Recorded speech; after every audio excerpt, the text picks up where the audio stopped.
Je vous souhaite la bienvenue à tous pour cette soirée de discussion, table ronde, autour du numéro 2 de la revue Green, que j'ai eu le plaisir de diriger avec Ramona Bloch et l'équipe du groupe d'études géopolitiques du Grand Continent qui est ici au quasi complet, j'ai l'impression. C'est la première fois aussi que nous organisons, me semble-t-il, un événement ensemble entre le groupe d'études géopolitiques et Sciences Po. Je pense que ça ne sera pas le dernier. On croise les doigts. Alors, on va discuter des enjeux de ce numéro en focalisant notre attention ce soir sur la question de l'Europe. Et c'est pour ça aussi que je voulais que Ramona Bloch soit là, parce que le Grand Continent est à l'initiative d'un projet de cartographie de la guerre écologique qui est l'une des initiatives qui suit ce numéro de Green. Et comme c'est Ramona qui s'en est occupée, je voudrais qu'elle nous en dise quelques mots, ainsi que de la revue. Après quoi, nous ouvrirons les échanges entre nous et je présenterai rapidement chacune des participants. Merci beaucoup Pierre, merci beaucoup à Sciences Po pour l'organisation de cet événement. Nous sommes ravis d'être ici. Donc effectivement, nous avons eu le plaisir de travailler avec Pierre Charbonnier pour ce deuxième numéro de la revue Green, qui est donc Géopolitique, Réseau, Énergie, Environnement, Nature. C'est une revue qui est éditée par le groupe d'études géopolitiques, un centre de recherche de référence sur les questions géopolitiques qui est domicilié à l'École normale supérieure. Nous avions lancé la revue en septembre 2021. Le premier numéro traitait des questions de la transition écologique en Chine au moment où Xi Jinping annonçait l'objectif de neutralité carbone à l'horizon 2060. Ce premier numéro était dirigé par Stéphanie Mongeon. Il est disponible sur notre site internet. Et nous préparons actuellement un troisième numéro sur le Pacte vert européen, sur la direction de Laurence Tobianin, qui sera publié la première semaine de décembre. Donc, dans le cadre toujours de ces travaux que nous engageons, à la fois avec le groupe d'études géopolitiques et avec le Grand Continent, nous avons publié début novembre un observatoire de la guerre écologique qui s'inscrit dans cette dynamique que nous avions lancée avec le numéro Écologie de guerre.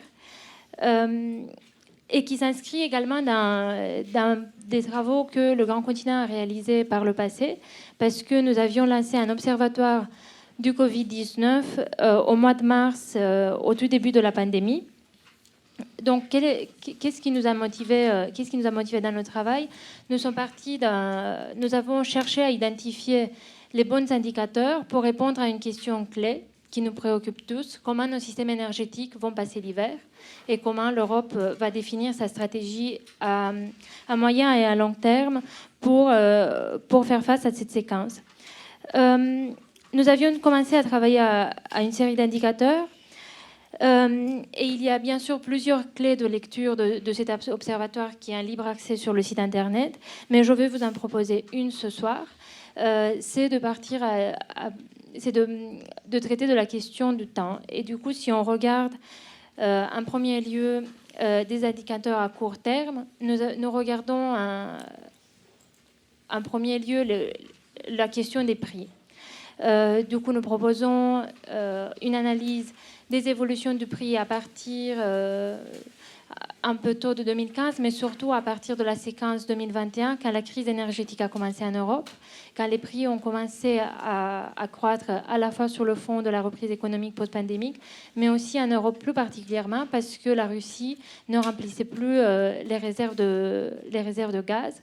Du coup, nous proposons plusieurs comparaisons entre les États membres, à la fois en graphique et à la fois en carte. Après, nous regardons également le mix électrique hebdomadaire. Toutes les données sont actualisées chaque semaine.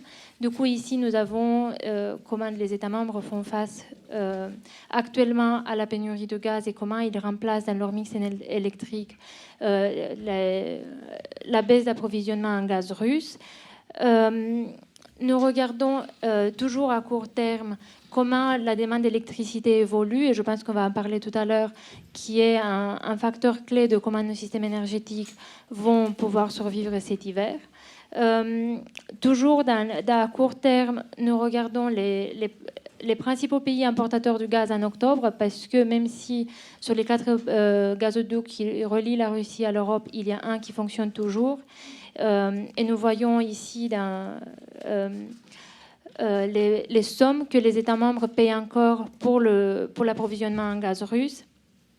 Nous regardons également les importations quotidiennes de gaz au niveau européen et nous voyons surtout que la baisse d'approvisionnement en gaz russe en noir sur ce graphique a été compensée notamment par du gaz naturel liquéfié. Nous regardons également, toujours à court terme, le risque d'exposition des États membres à des coupures de gaz cet hiver, qui est effectivement un indicateur calculé à partir des estimations des températures que nous allons enregistrer cet hiver. Après, dans cette logique, je vous propose une clé de lecture de cet observatoire pour saisir les tendances à moyen terme. Et nous avons notamment cartographié les manifestations contre le coût de vie dans les pays européens. Et on voit qu'il y a des manifestations dans tous les pays membres. Nous avons regardé également les fonds alloués par les États membres pour mettre en place des mesures pour protéger les consommateurs. Et ici, c'est très intéressant parce que c'est au cœur des tensions actuellement sur la définition ou non d'un plafond du prix de gaz. Nous voyons de loin comment l'Allemagne a consacré 7% du PIB pour protéger ses consommateurs. Et nous regardons également toujours à moyen terme les mesures prises au niveau européen à ce jour. Nous actualisons en permanence l'observatoire, donc on a ajouté par exemple la proposition d'un plafonnement du prix de gaz proposé hier par la Commission européenne. Nous avons également ajouté les propositions en cours, comme l'achat conjoint de gaz et la solidarité en cas de rupture de l'approvisionnement ou le corridor de prix dynamique temporaire, nous pourrons en parler tout à l'heure. Et après, à long terme, nous proposons des indicateurs très intéressants, notamment les accords conclus par les États membres, mais aussi au niveau de l'Union pour diversifier l'approvisionnement en gaz. Et ici, nous remarquons une tendance intéressante avec des pays membres qui ont été très actifs sur ces diplomaties énergétiques cet été, notamment avec l'Italie qui a conclu le plus grand nombre d'accords. Nous regardons aussi les accords conclus au niveau européen, par exemple avec les États-Unis, qui va commencer à compenser une partie du gaz russe à partir de l'année prochaine. Nous proposons également des indicateurs. Ici, nous proposons des indicateurs à plus long terme, comme des projections de la demande de gaz des pays de l'Union européenne selon 3 scénarios, par exemple dans les différents paquets proposés par la Commission, comme le Fit for 55 ou bien le Repower EU, qui devrait voir une baisse de 52% de la consommation de gaz au niveau de l'Union d'ici 2030. Mais nous regardons également un peu la dynamique internationale avec tous ces changements qui sont en cours et nous nous penchons sur comment le besoin d'une transition accélérée change les dynamiques avec la Chine qui domine absolument tous les chaînes de valeur, par exemple pour les fabrications de panneaux solaires. Voilà, c'est un peu ça sur l'observatoire. Je ne vais pas être plus longue, mais nous pourrions aborder toutes ces questions plus tard. Bien sûr. Merci beaucoup Ramona. Effectivement, c'était utile d'avoir une vue de ce tableau de bord généralisé, des liens entre énergie, géopolitique, transition climatique, mais aussi conflictualité sociale, parce que c'est tout ça qui est à l'arrière-plan du numéro de notre discussion de ce soir. Je vais quand même présenter les participants et participantes au débat, en commençant à droite par Magali Reguetzazi, qui est géographe, professeur à l'ENS, membre du Haut Conseil pour le climat, et qui est... qui est l'une des auteurs du numéro, Olivia Lazare, qui travaille à la Fondation Carnegie Europe, qui est une des principales spécialistes en Europe des liens entre crise climatique et sécurité internationale, qui a beaucoup écrit sur la question, mais dont les activités débordent aussi la stricte sphère académique de la recherche. Sébastien Treyer, c'est le directeur du think tank, groupe d'experts, groupe de réflexion l'IDRI, qui fait partie de la galaxie Sciences Po. C'est un spécialiste, connaisseur, quelqu'un qui fréquente la diplomatie climatique depuis assez longtemps et il revient, tout comme Olivia d'ailleurs, d'Égypte, oui. Et donc ce sera peut-être l'occasion aussi d'en parler. Sergueï Gouriev, professeur d'économie, désormais aussi directeur de la formation et de la recherche à Sciences Po, qui est ici aussi à titre de citoyen russe. Donc c'est aussi sous cet angle qu'il parlera avec nous. Et donc, Ramona, que j'ai déjà présenté. Alors, je vais juste prendre la parole quelques instants pour vous expliquer un petit peu les enjeux du numéro, recontextualiser un petit peu. Et je voudrais commencer, peut-être de manière un peu scolaire, mais en vous lisant deux extraits de discours importants dans l'histoire de l'Europe et qui permettent, je crois, de se donner une idée des liens entre le processus de construction européenne et cette question très matérielle qu'est l'énergie et aujourd'hui le climat. Je commence par un extrait de la très célèbre déclaration que fait Robert Schuman en 1950. Et il dit, en parlant des nouveaux liens qui sont sur le point d'être noués, en particulier entre la France et l'Allemagne, il dit, je le cite, « La solidarité de production qui sera nouée manifestera que toute guerre entre la France et l'Allemagne devient non seulement impensable, mais matériellement impossible. » On est ici dans le contexte de la formation de la communauté européenne du charbon et de l'acier. L'établissement de cette unité puissante de production, ouverte à tous les pays qui voudront y participer, aboutissant à fournir à tous les pays qu'elle rassemblera les éléments fondamentaux de la production industrielle aux mêmes conditions, jettera les fondements réels de leur unification économique. On entend ici la reformulation des principes classiques du doux commerce, de Montesquieu et du libéralisme britannique, auquel s'ajoute donc l'idée d'une interdépendance constitutive de la paix et de la prospérité, à laquelle s'ajoute l'idée que le socle réel, matériel de cette interdépendance productive sont les énergies, en particulier cette énergie fossile qu'est le charbon. On avance de 72 ans, et je cite cette fois un extrait du discours qu'a tenu très récemment la présidente de la Commission européenne, von der Leyen, au moment du discours sur l'état de l'Union. Je la cite, je crois que l'arc thématique et historique se dessine bien à partir de ces deux passages. Elle dit, certains d'entre nous, elle parle des conséquences du choc énergétique des années 70. Certains d'entre nous se souviennent des week-ends sans voiture pour économiser l'énergie. Et pourtant, nous avons continué sur la même voie. Nous ne nous sommes pas libérés de notre dépendance au pétrole. Pire même, les combustibles fossiles ont été massivement subventionnés. C'était une erreur, pas uniquement pour le climat, mais également pour les finances publiques et pour notre indépendance. On parle là d'indépendance à la fois stratégique et économique. Et nous en faisons encore les frais aujourd'hui. Seuls quelques visionnaires ont compris que le véritable problème tenait aux combustibles fossiles eux-mêmes, pas uniquement à leur prix. Parmi eux, il y avait nos amis danois. Lorsque la crise du pétrole a éclaté, le Danemark a commencé à investir massivement dans l'éolien. Il a posé les fondements qui ont fait de lui le leader mondial dans le secteur et créé des dizaines de milliers d'emplois. C'est cette voie qu'il faut suivre. Je pense qu'entre la déclaration Schuman et le discours de von der Leyen, on a cet arc historique où apparaît ce qui était auparavant seulement présupposé ou implicite, qui est l'histoire de la construction européenne. C'est l'histoire, évidemment, des institutions démocratiques et de protection sociale. C'est l'histoire de l'interdépendance économique, mais c'est aussi l'histoire de la dépendance aux énergies. Une dépendance d'abord qui se manifeste sous la forme d'une condition de la coprospérité, puis d'une occasion de la dépendance, de la vulnérabilité, qui éclate très clairement au moment où Poutine révèle qu'il avait utilisé la dépendance énergétique de l'Europe comme stratégie de préparation d'une guerre. Je pense qu'il est assez nécessaire de revoir l'histoire de l'Europe sous cet angle, maintenant que nous sommes pris dans ce qui peut ressembler à une impasse énergétique, stratégique et climatique, et peut-être garder en tête que la formule Montesquieu plus les fossiles est une formule qui était vouée à ne pas durer éternellement. Aujourd'hui, l'Europe, l'Union découvre en même temps les impératifs géopolitiques, stratégiques et les impératifs de soutenabilité. Elle réalise peut-être que l'énergie n'est pas tout à fait une marchandise comme les autres, qu'elle requiert des impératifs stratégiques, des dispositifs de taxation, de régulation, qui lui réservent un cas particulier dans l'organisation géoéconomique de l'Union et dans l'intégration de l'Union à l'échelle plus générale du commerce et de la sécurité mondiale. Et cette convergence entre sécurité et transition est en train de devenir un des éléments de doctrine principaux de la politique étrangère et intérieure de l'Union européenne, une épreuve de la convergence européenne.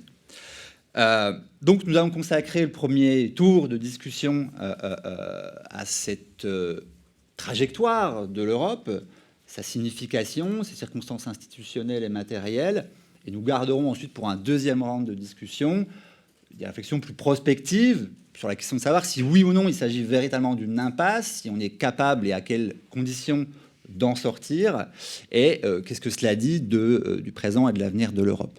Alors peut-être on va commencer avec vous, Sergueï, le premier round, et donc je vous donne la parole.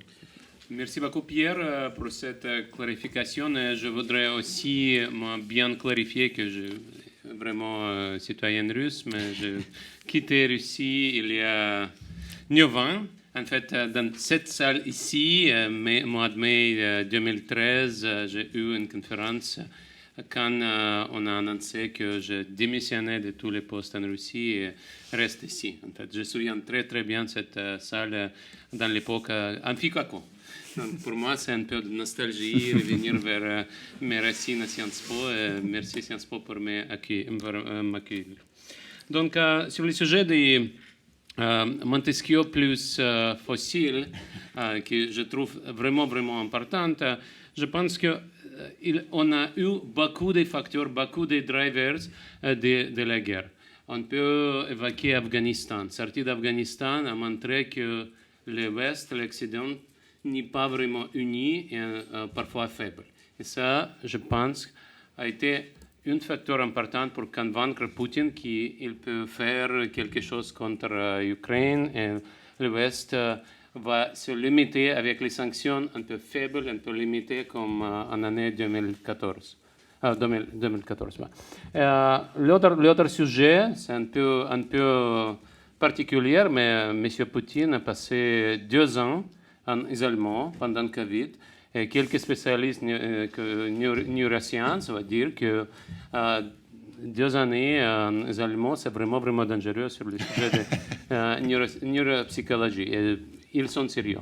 Donc, dans le sujet des politistes, si vous passez 2 ans en isolement, vous n'avez pas d'informations crédibles, fiables sur le sujet des forces de résistance ukrainiennes, la popularité de M. Poutine parmi les Ukrainiens, aussi la corruption dans les machines militaires de la Russie. Et donc, ça, c'est le sujet qui est feature et pas de bug dans le système dictatorial, parce que si vous n'avez pas les médias indépendants, vous n'avez pas vous avez la suppression, répression de la société civile, pas d'opposition politique, donc vous n'avez pas l'information indépendante, donc vous avez que les gens qui disent choses positives qui vous plaisent.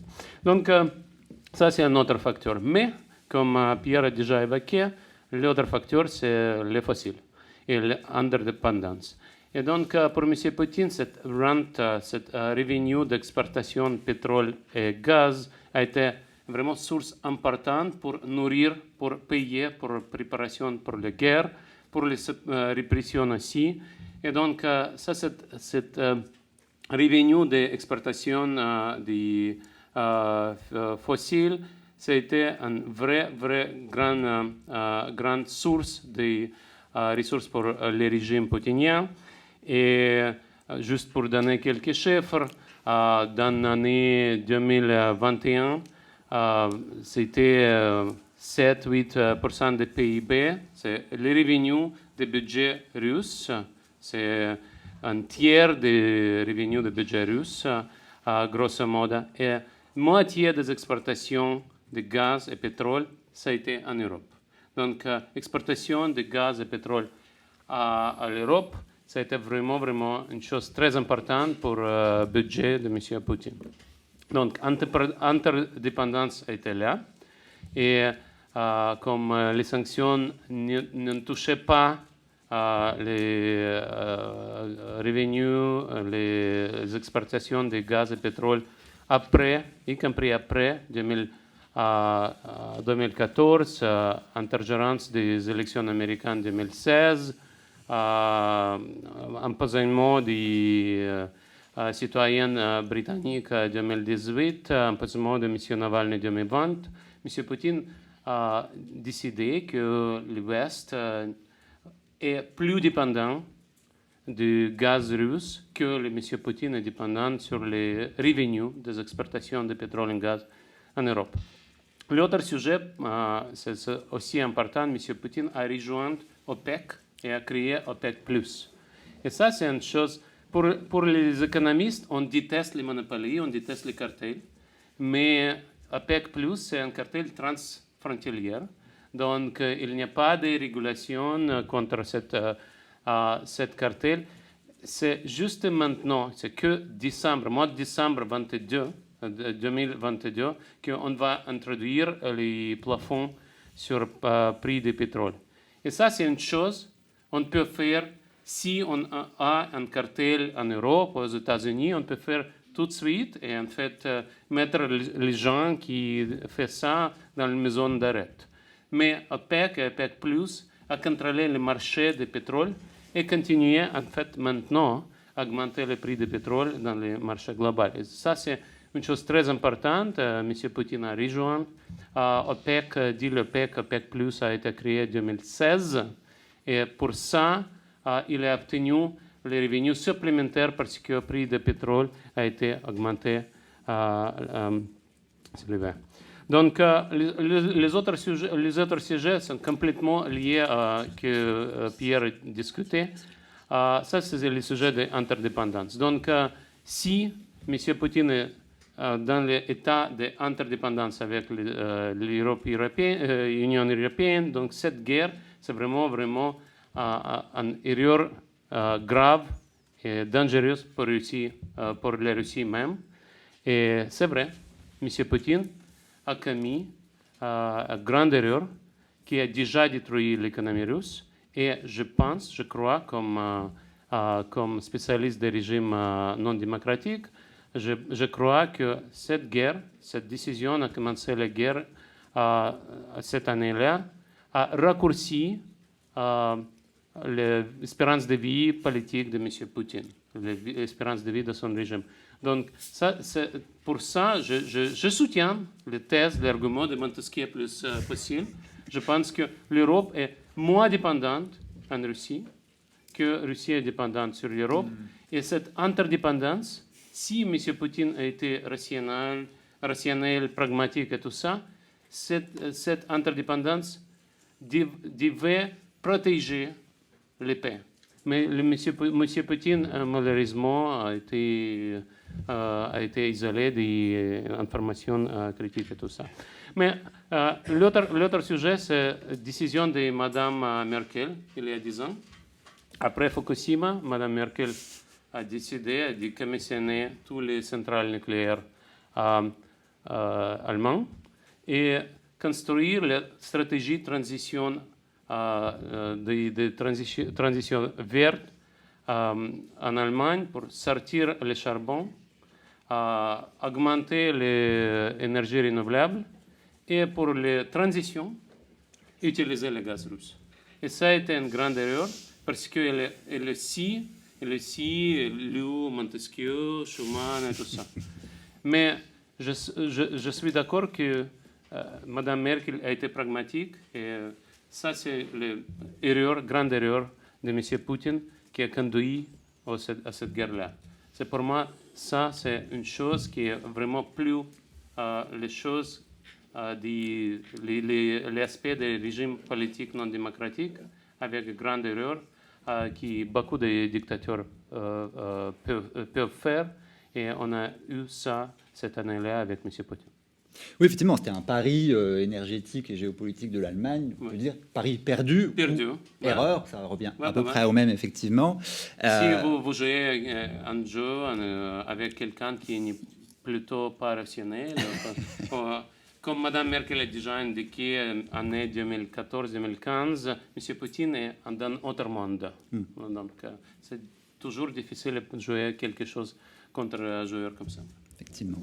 Alors, merci pour ces premiers éclats. Je vous passe tout de suite la parole, Olivia Lazare, pour quelques rebonds et compléments sur ces mêmes questions. Les micros sont déjà en route. Oui. Ok, très bien. Je vais commencer par quelques questions qui vont vous être adressées.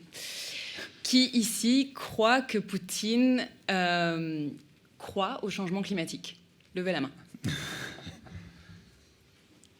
Petite minorité.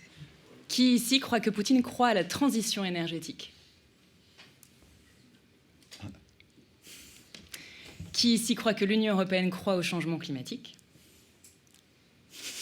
à la transition énergétique? Qui ici croit que l'Union européenne a les moyens de sa politique, particulièrement en termes industriels, pour acheminer la transition énergétique? Très bien. Support Ok. critique. Alors, moi, j'aimerais revenir un petit peu en arrière. Le 27 février de cette année, je me suis tournée vers des documents stratégiques russes pour essayer de comprendre un petit peu quelle était la vision du président Poutine sur la sécurité globale. L'une des premières choses que j'ai constatées dans les documents que j'ai pu lire, entre autres la stratégie de sécurité nationale, c'est que ça commence par un constat très spécifique. Nous rentrons dans l'époque la plus instable que l'humanité a connue de son histoire.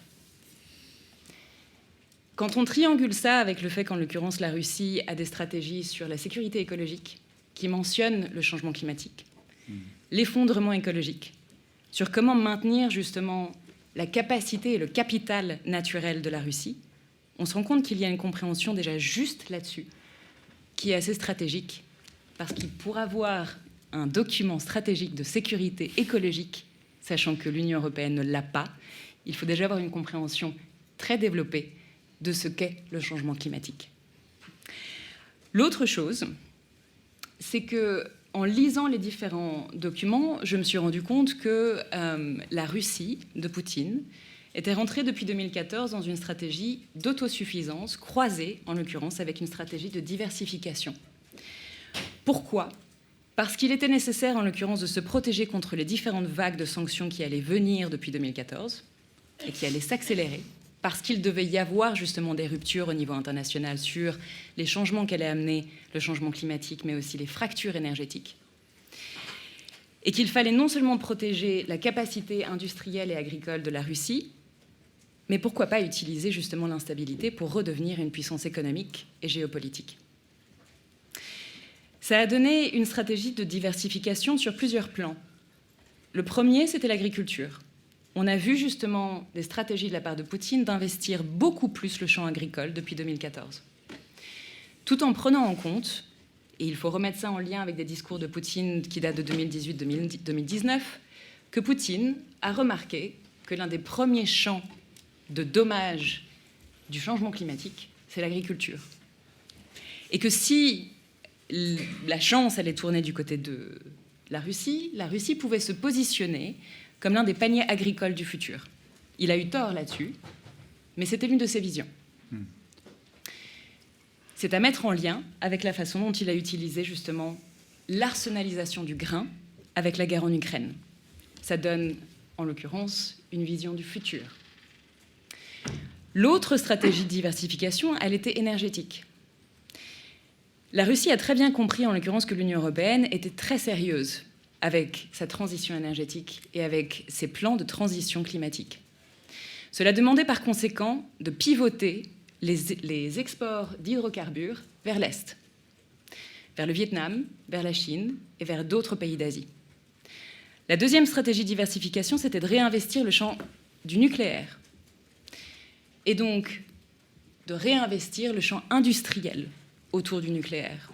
Aujourd'hui, les installations nucléaires qui sont installées dans le monde sont à plus de 50% sur un modèle de technologie russe.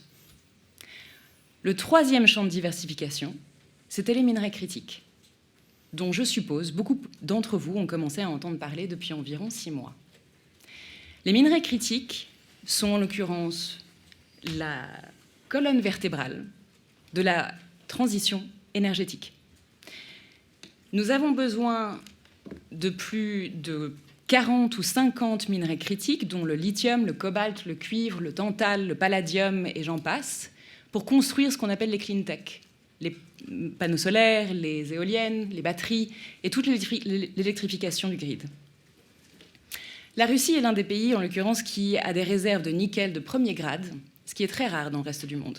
Nous sommes toujours dépendants de la Russie sur les réserves de nickel. Mais ce qui est intéressant, c'est qu'en l'occurrence, quand on lit les stratégies russes, on se rend compte que la Russie de Poutine a décidé à partir de 2020 qu'il était temps de récupérer la puissance énergétique, la puissance industrielle et la puissance d'exportation de l'Union soviétique, qui était la première puissance d'exportation des minerais critiques, jusqu'en 1991. Ce qui a ensuite été supplanté par la Chine.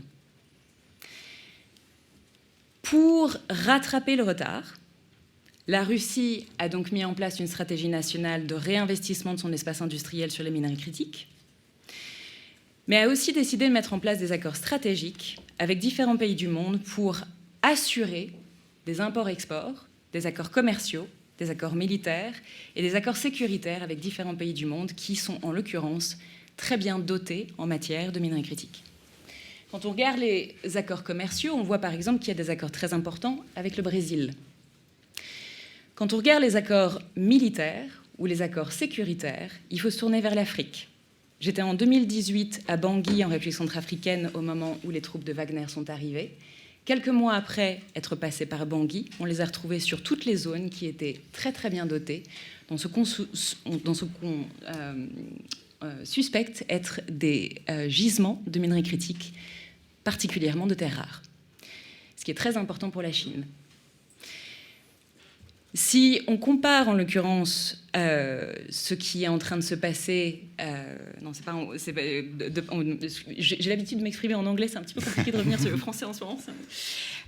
Si on regarde ce qui se passe sur le continent africain, on est parti d'un épicentre en République centrafricaine en 2018, et on voit actuellement en l'occurrence un effet champignon sur les territoires africains, avec un investissement surtout des troupes Wagner au Burkina Faso, au Mali, et dans des endroits comme Madagascar, qui sont très peu connus, mais où il y a justement différents types d'influences, à la fois avec des accords de protection des présidents qui se veulent en l'occurrence autoritaires, mais aussi par un investissement des bulles de désinformation et de mésinformation, qui essayent justement de mettre à mal les discours autour des droits de l'homme, des sociétés ouvertes, des démocraties, des institutions transparentes et de l'état de droit.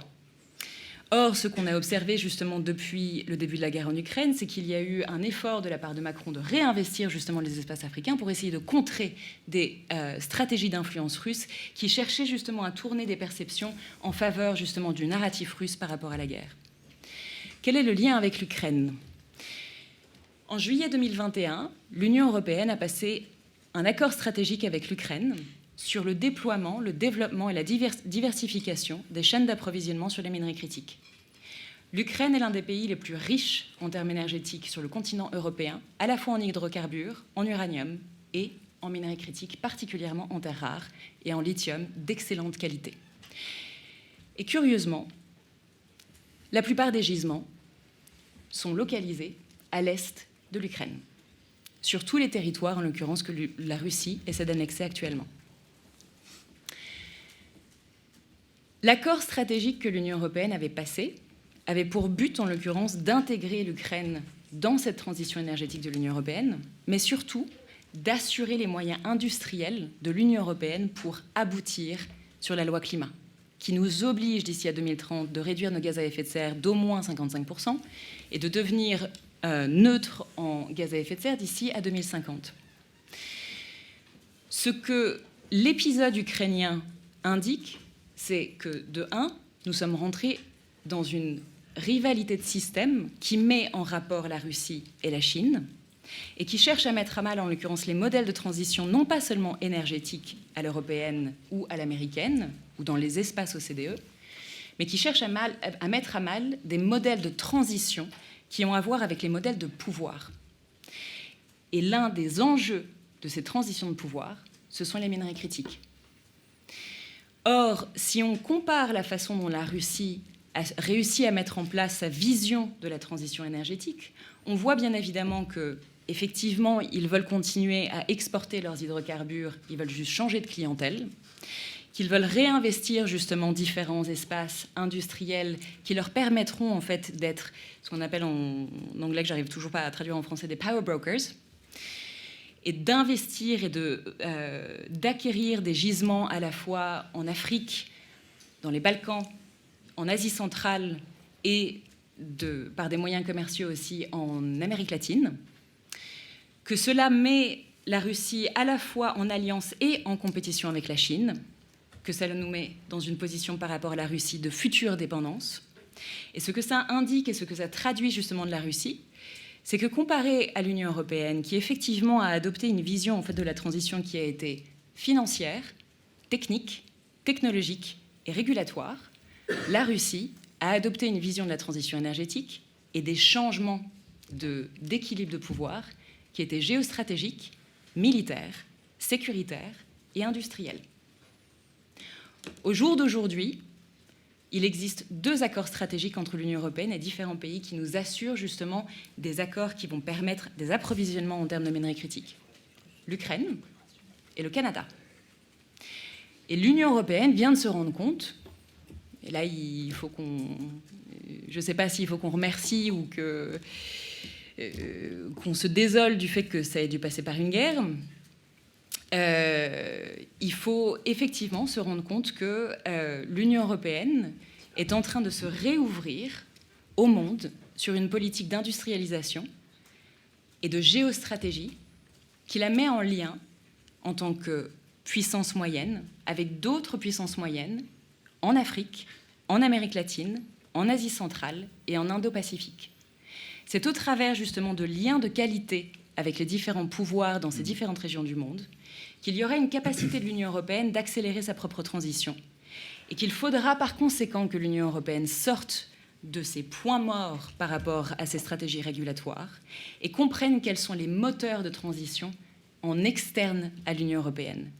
Et donc de comprendre ce qu'est la vulnérabilité climatique et l'urgence climatique pour des pays qui sont justement beaucoup plus sur le front line du changement climatique actuellement. On pourra passer après à la stratégie de qu'est-ce qui se passe, comment on met ça en place. Merci beaucoup. C'était une description très précieuse de on peut dire, de la rationalité stratégique de la Russie dans ce contexte de crise énergétique et climatique. Effectivement, présenté de manière plus rationnelle que ce que nous l'avait fait tout à l'heure Sergueï Gouriev. C'est-à-dire peut-être une des choses qui manquait dans le numéro de Green, cet aperçu sur les stratégies de l'intérieur de la Russie. Alors je passe maintenant la parole à Sébastien Treyer pour, à son tour, rebondir sur ces différentes perspectives. Merci beaucoup. Et en fait, je ne pensais pas qu'Olivier allait arriver jusque-là, parce que moi, ce que je voulais essayer d'exprimer, c'est... depuis que l'Europe a décidé du Green Deal, il y a une stratégie de positionnement mondial qui était trop implicite. Et je vais essayer de vous le raconter à la lecture de ce qu'on voyait dans la négociation climatique. Et ce que je trouve aussi, enfin, pour essayer de dire d'emblée les messages sur lesquels je veux insister, les relations de l'Europe avec l'Afrique lors du sommet Europe-Afrique sont absolument indispensables d'un point de vue géostratégique et pas uniquement pour un argument moral. Et je pense que Olivier l'a démontré de manière magistrale. Mais je vais essayer d'indiquer où est-ce que ça coince. Et je pense que je voudrais aussi insister, mon deuxième point, il faut absolument comprendre la question de la dépendance à des ressources critiques, qu'elles soient énergétiques ou des minerais. Mais ce que disait, alors je ne suis pas sûr que je sois complètement du côté de Montesquieu, mais dans ce que Schuman retient de Montesquieu, il y a solidarité de production et pas juste solidarité d'exploitation d'une ressource.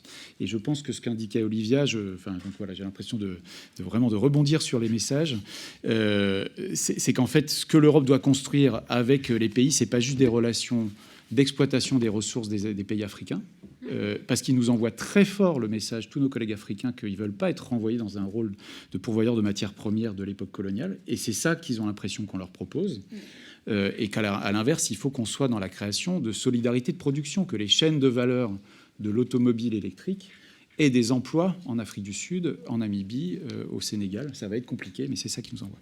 Juste, donc ça y est, je pourrais m'arrêter là, mais je veux juste vous donner quelques images. En 2019, à Madrid, on était dans l'époque où l'accord de Paris était sur le point de mourir avec Trump, le Brexit et Bolsonaro. Timmermans, avec sa figure de pasteur calviniste, bonhomme sympathique et un peu, mais pas très communicant quand même, était pour moi quelqu'un d'assez émouvant parce qu'il avait aligné tous les ministres de l'Environnement. Et c'est l'Europe qui a dit, moi je mets sur la table, sans contrepartie, un pari où on va faire moins 55%. Et d'une certaine manière, il a sauvé l'accord de Paris parce que ça a quand même déclenché, ça serait ma lecture, on peut le discuter, une séquence où la Chine, la Corée du Sud et le Japon ont suivi. En gros, les grandes économies innovantes de la planète se sont dit, en fait, l'économie verte, l'économie décarbonée, c'est l'économie moderne, c'est ça qu'on va faire pour moderniser. Je ne dis pas que la Chine fait que ça, mais ça a quand même fait une espèce de séquence qui a laissé croire que malgré Trump et malgré Bolsonaro et malgré Poutine, l'accord de Paris pouvait, d'une certaine manière, enclencher une convergence des aspirations vers le fait que l'économie décarbonée, c'était l'horizon de long terme. Et je pense que Poutine l'a compris et que c'est pour ça qu'il se repositionne. Donc ça, c'était la posture un peu salvatrice de Timmermans. Excusez-moi, c'est quelqu'un de probablement très bien, je ne suis pas en train de le critiquer, mais il y avait quelque chose d'à la fois émouvant et d'un peu traditionnel de l'Europe qui était la championne, qui sauvait le multilatéralisme et qui, en fait, derrière, cachait que le Green Deal, c'était une logique, et c'est ce qu'on vendait en interne, en tout cas, moi, c'est ce que j'ai entendu dire, c'est comme ça que je vends, moi, le Green Deal aux grands acteurs économiques européens. C'est la seule manière pour l'économie européenne de se repositionner dans la mondialisation et de retrouver une chance d'avoir un peu une place, puissance moyenne, une place dans l'économie industrielle de la planète, en montant en gamme, en faisant du verdissement de l'économie et en étant les premiers first movers advantage. Ça veut quand même dire qu'on n'est pas juste pour l'intérêt collectif. Ça veut dire qu'on va être les premiers et qu'on veut être le premier à tirer les marrons du feu. Et donc c'était à la fois une Europe qui sauve le multilatéralisme, qui cherche à enclencher une dynamique positive où en fait, si on est tous en train d'être en compétition et en coopération sur cette économie décarbonée, en fait, ça sera mieux pour le climat et ça sera mieux pour notre prospérité. Mais il y avait quand même derrière tout ça l'idée de positionner l'Europe en premier. Il y avait quand même, je pense, de manière très implicite, et je pense qu'Olivia a raison de dire qu'on aurait dû être beaucoup plus géostratégique dans la pensée de tout ça, une reconnaissance de la dépendance majeure de l'Europe aux ressources d'autres pays, que ça soit du point de vue des énergies fossiles ou de l'énergie d'après, ou des ressources d'après.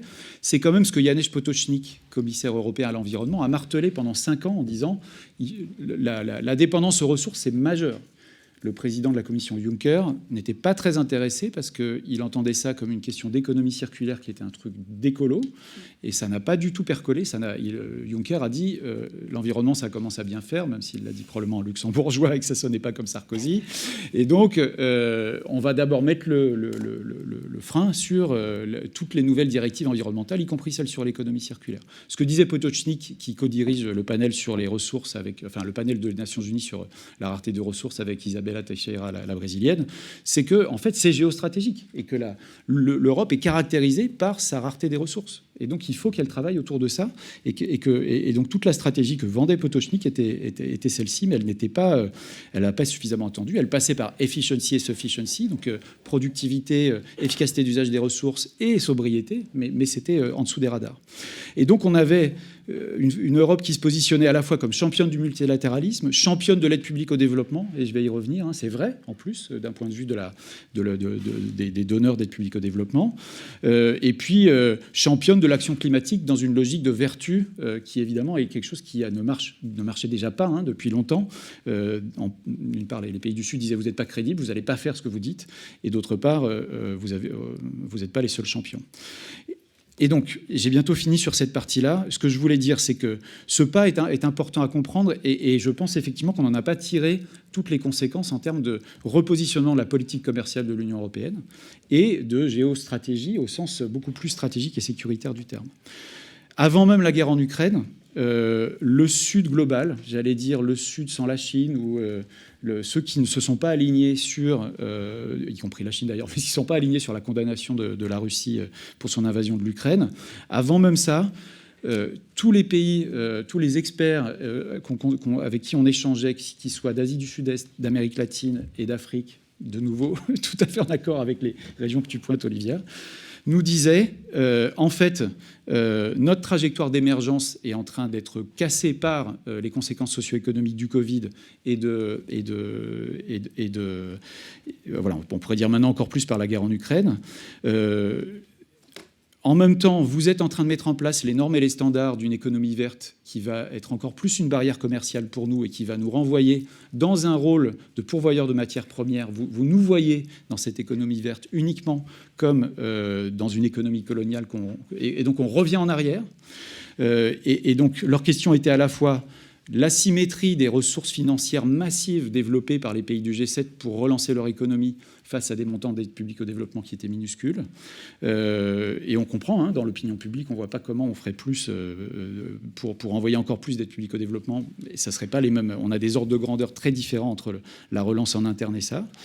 Mais il disait à la fois, cette asymétrie est insupportable, vous ne pouvez pas continuer, mais ça c'est un argument moral qui a peu de chances de porter. Par ailleurs, il nous disait aussi, la manière dont vous réglez la question des chaînes de valeur sur les vaccins, tout ça nous envoie toujours un message, ou sur l'hydrogène vert, la stratégie allemande d'hydrogène vert qui était en gros de pomper de l'hydrogène vert de Namibie pour des besoins de l'Allemagne, mais sans création d'industrialisation locale. Ça a changé depuis, hein, mais c'était révélateur, et la France c'est pas mieux, hein, mais c'était révélateur d'une pensée extractive sur le continent africain. Et donc ils disaient à la fois les montants financiers. Aujourd'hui, il faut faire quelque chose. J'y reviendrai, il y a quand même des éléments là-dessus avec la réforme du système financier international. Et puis, en fait, notre question principale, c'est quelle place vous voyez pour nous dans la mondialisation que vous êtes en train de créer. Ça ressemble vraiment au New International Economic Order de 1974. Donc, les résonances avec 72, 74 sont piégeuses, hein, mais c'est le moment où on parle de l'environnement, c'est le moment où les non-alignés disent, en fait, vous ne pouvez pas nous laisser à l'écart de la mondialisation. Et ce qui sort, c'est l'OPEP. Donc, on n'est quand même pas... J'espère que il y aura autre chose qui va sortir de tout ça. Mais ce mouvement des non-alignés, ce que je veux dire, c'est qu'aujourd'hui, c'est des pays, c'est des puissances émergentes économiquement. Le Nigeria est un pays à la fois énorme, extrêmement compliqué, qui dysfonctionne, et c'est la plus grosse économie d'Afrique. C'est un pays avec lequel il faut qu'on travaille. Et ce pays-là, aujourd'hui, n'utilise pas que l'argument moral pour dire « venez-nous en aide et incluez-nous dans les chaînes de valeur ». Il dit « nous avons une partie de vos ressources, nous avons des votes à l'ONU dont vous avez besoin d'alliances beaucoup plus stables, et par ailleurs, nous sommes un marché émergent, soit vous construisez avec nous une solidarité de production, soit on ira voir ailleurs. » Et donc c'est ça aussi qui me semble qui doit être joué, à la fois sur la dépendance énergétique et puis sur la manière dont, au-delà de l'exploitation des ressources, on se met d'accord pour produire ensemble. Merci beaucoup Sébastien. Je pense qu'on continue à voir différentes pièces du puzzle s'aligner les unes à côté des autres, les aspects démocratiques, commerciaux, géostratégiques, industriels, diplomatiques. Alors, Magali, effectivement, je te mets dans une position un petit peu difficile en te donnant la parole en dernier dans cette série, parce qu'il y a déjà beaucoup de choses dans notre besace. Mais néanmoins, c'est à toi. C'est d'autant plus difficile que moi, je suis ni géopoliticienne, ni économiste, et que, effectivement, je travaille plutôt sur les questions françaises. Et bien justement, je vais me mettre à la place du gouvernement français. Je vais changer la perspective en me disant, bon... toutes ces considérations, elles sont formidables. Moi, hier, j'étais au salon des maires. Je veux dire qu'aujourd'hui, les maires, leur problème, c'est pas du tout de savoir ce qui se passe au Burkina Faso et ce qui se passe dans la tête de M. Poutine ou d'autres. Et ça serait intéressant qu'on le sache. Mais effectivement, eux, ils sont sur une logique complètement différente. Et pour un État, évidemment, il faut concilier l'opinion publique, embarquer cette opinion publique très tendue dans des questions. Alors aujourd'hui, on parle d'acceptabilité, on pourra y revenir, mais c'est un vrai sujet. Et en écoutant les trois intervenants, il y a d'abord trois choses sur lesquelles j'aimerais qu'on partage. La première, c'est que ça fait 1 heure qu'on parle de politique, de pouvoir, de puissance, mais en gros de rapport de force, de vraie politique au sens noble du terme. Et bien, quand vous dites que l'écologie, c'est du politique... Alors d'accord, c'est des trucs de militants, c'est des trucs d'idéologues, etc. Mais enfin, l'idée que derrière, il puisse y avoir de la géostratégie, il puisse y avoir des choix politiques, il puisse y avoir... Ben non, on est tous d'accord sur le fait qu'il faut sauver la planète, engager la transition et que la voiture électrique, c'est bien. Alors certains disent que c'est pas bien, mais enfin quand même. Et puis voilà. Et puis le développement, c'est bien. Et puis aider les pauvres, c'est bien. Et puis les Africains, quand même. Et puis la colonisation, c'est mal. C'est un sujet politique et qui est totalement dépolitisé dans le débat public français. Je pense que jamais vous n'avez entendu, en tout cas moi j'ai rarement entendu, alors d'accord on est dans un cercle à Sciences Po évidemment c'est un peu la logique, hein, mais enfin moi j'ai jamais entendu l'idée de politiser ça à ce niveau. Quand on dit politiser l'écologie, en fait on se rend compte qu'on n'a pas du tout parlé d'écologie, à la rigueur le climat, les lapins, la planète, voilà, on a parlé de pouvoir, de rapport de force et de puissance. C'est une tarte à la crème. Mais je pense que c'est important de le rappeler. Le deuxième point, c'est que là-dedans, on a d'abord un message qui est fort et qui est sous-jacent à tout le monde et qui, en gros, renvoie au scénario du GIEC, hein, les nouveaux scénarios. Ben, on a 2 options. L'option de compétition, dans laquelle on est. Sans vous spoiler la fin... On n'aboutit pas à un endroit très sympa. Voilà. Ou l'idée de coopération. Et alors, quand on rentre dans la coopération, évidemment, c'est la régulation des intérêts divergents. Et là, vous avez plein, là encore, d'options et de vocations. Ce qui nous amène au 3e problème, c'est est-ce qu'on fait la transition parce qu'on a une obligation morale de la faire ? et on rentre dans la morale, et on pourra y revenir tout à l'heure. Est-ce qu'on le fait par la contrainte ?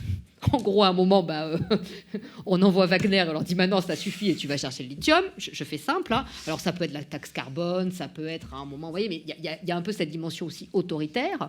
Et on a quand même aujourd'hui une résurgence dans certains discours de l'idée que finalement il n'y a pas mieux que la dictature pour amener à la transition. Parce qu'on peut raconter ce qu'on veut, mais que les Chinois c'est merveilleux, la Russie c'est merveilleux. Enfin, tout marche alors que chez nous il n'y a rien qui fonctionne. Je l'entends régulièrement. Hein. C'est des demandes. Est-ce qu'il faudrait instaurer une dictature parce que finalement c'est pas le meilleur modèle pour protéger l'environnement.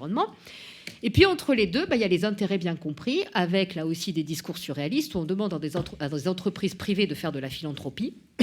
On demande à des ONG d'avoir une rationalité coût-bénéfice et de faire du profit. Donc si vous voulez, à un moment donné, on demande à des militants de ne pas militer, on demande à des chercheurs de faire du politique, on demande à des experts d'avoir de la production de connaissances. Aux politiques, je ne sais pas ce qu'on leur demande, mais voilà. Une fois qu'on a mis ça, il y a quand même derrière un point qui est le point qui me semble relier vos interventions, c'est le narratif de la transition. Parce qu'en fait, ce qu'il y a ici, c'est plusieurs récits de la transition qui, derrière, à la fois sont performatifs, c'est-à-dire que dire « je fais la transition », ça fait la transition, et puis aussi, derrière, disent « mais finalement, c'est des discours qui sont différents dans d'autres pays, et que, effectivement, la réaction dans la salle sur le changement climatique. Je pense que certains parmi vous ont travaillé sur l'Arctique. Je sais que c'est une étude de cas qu'on fait de la maternelle maintenant à l'université. S'il y a bien des gens qui ont compris l'intérêt de l'Arctique, c'est la Russie.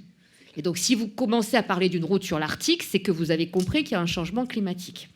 Donc là aussi, on a une lecture franco-française qui est très présente dans les cercles de décision politique.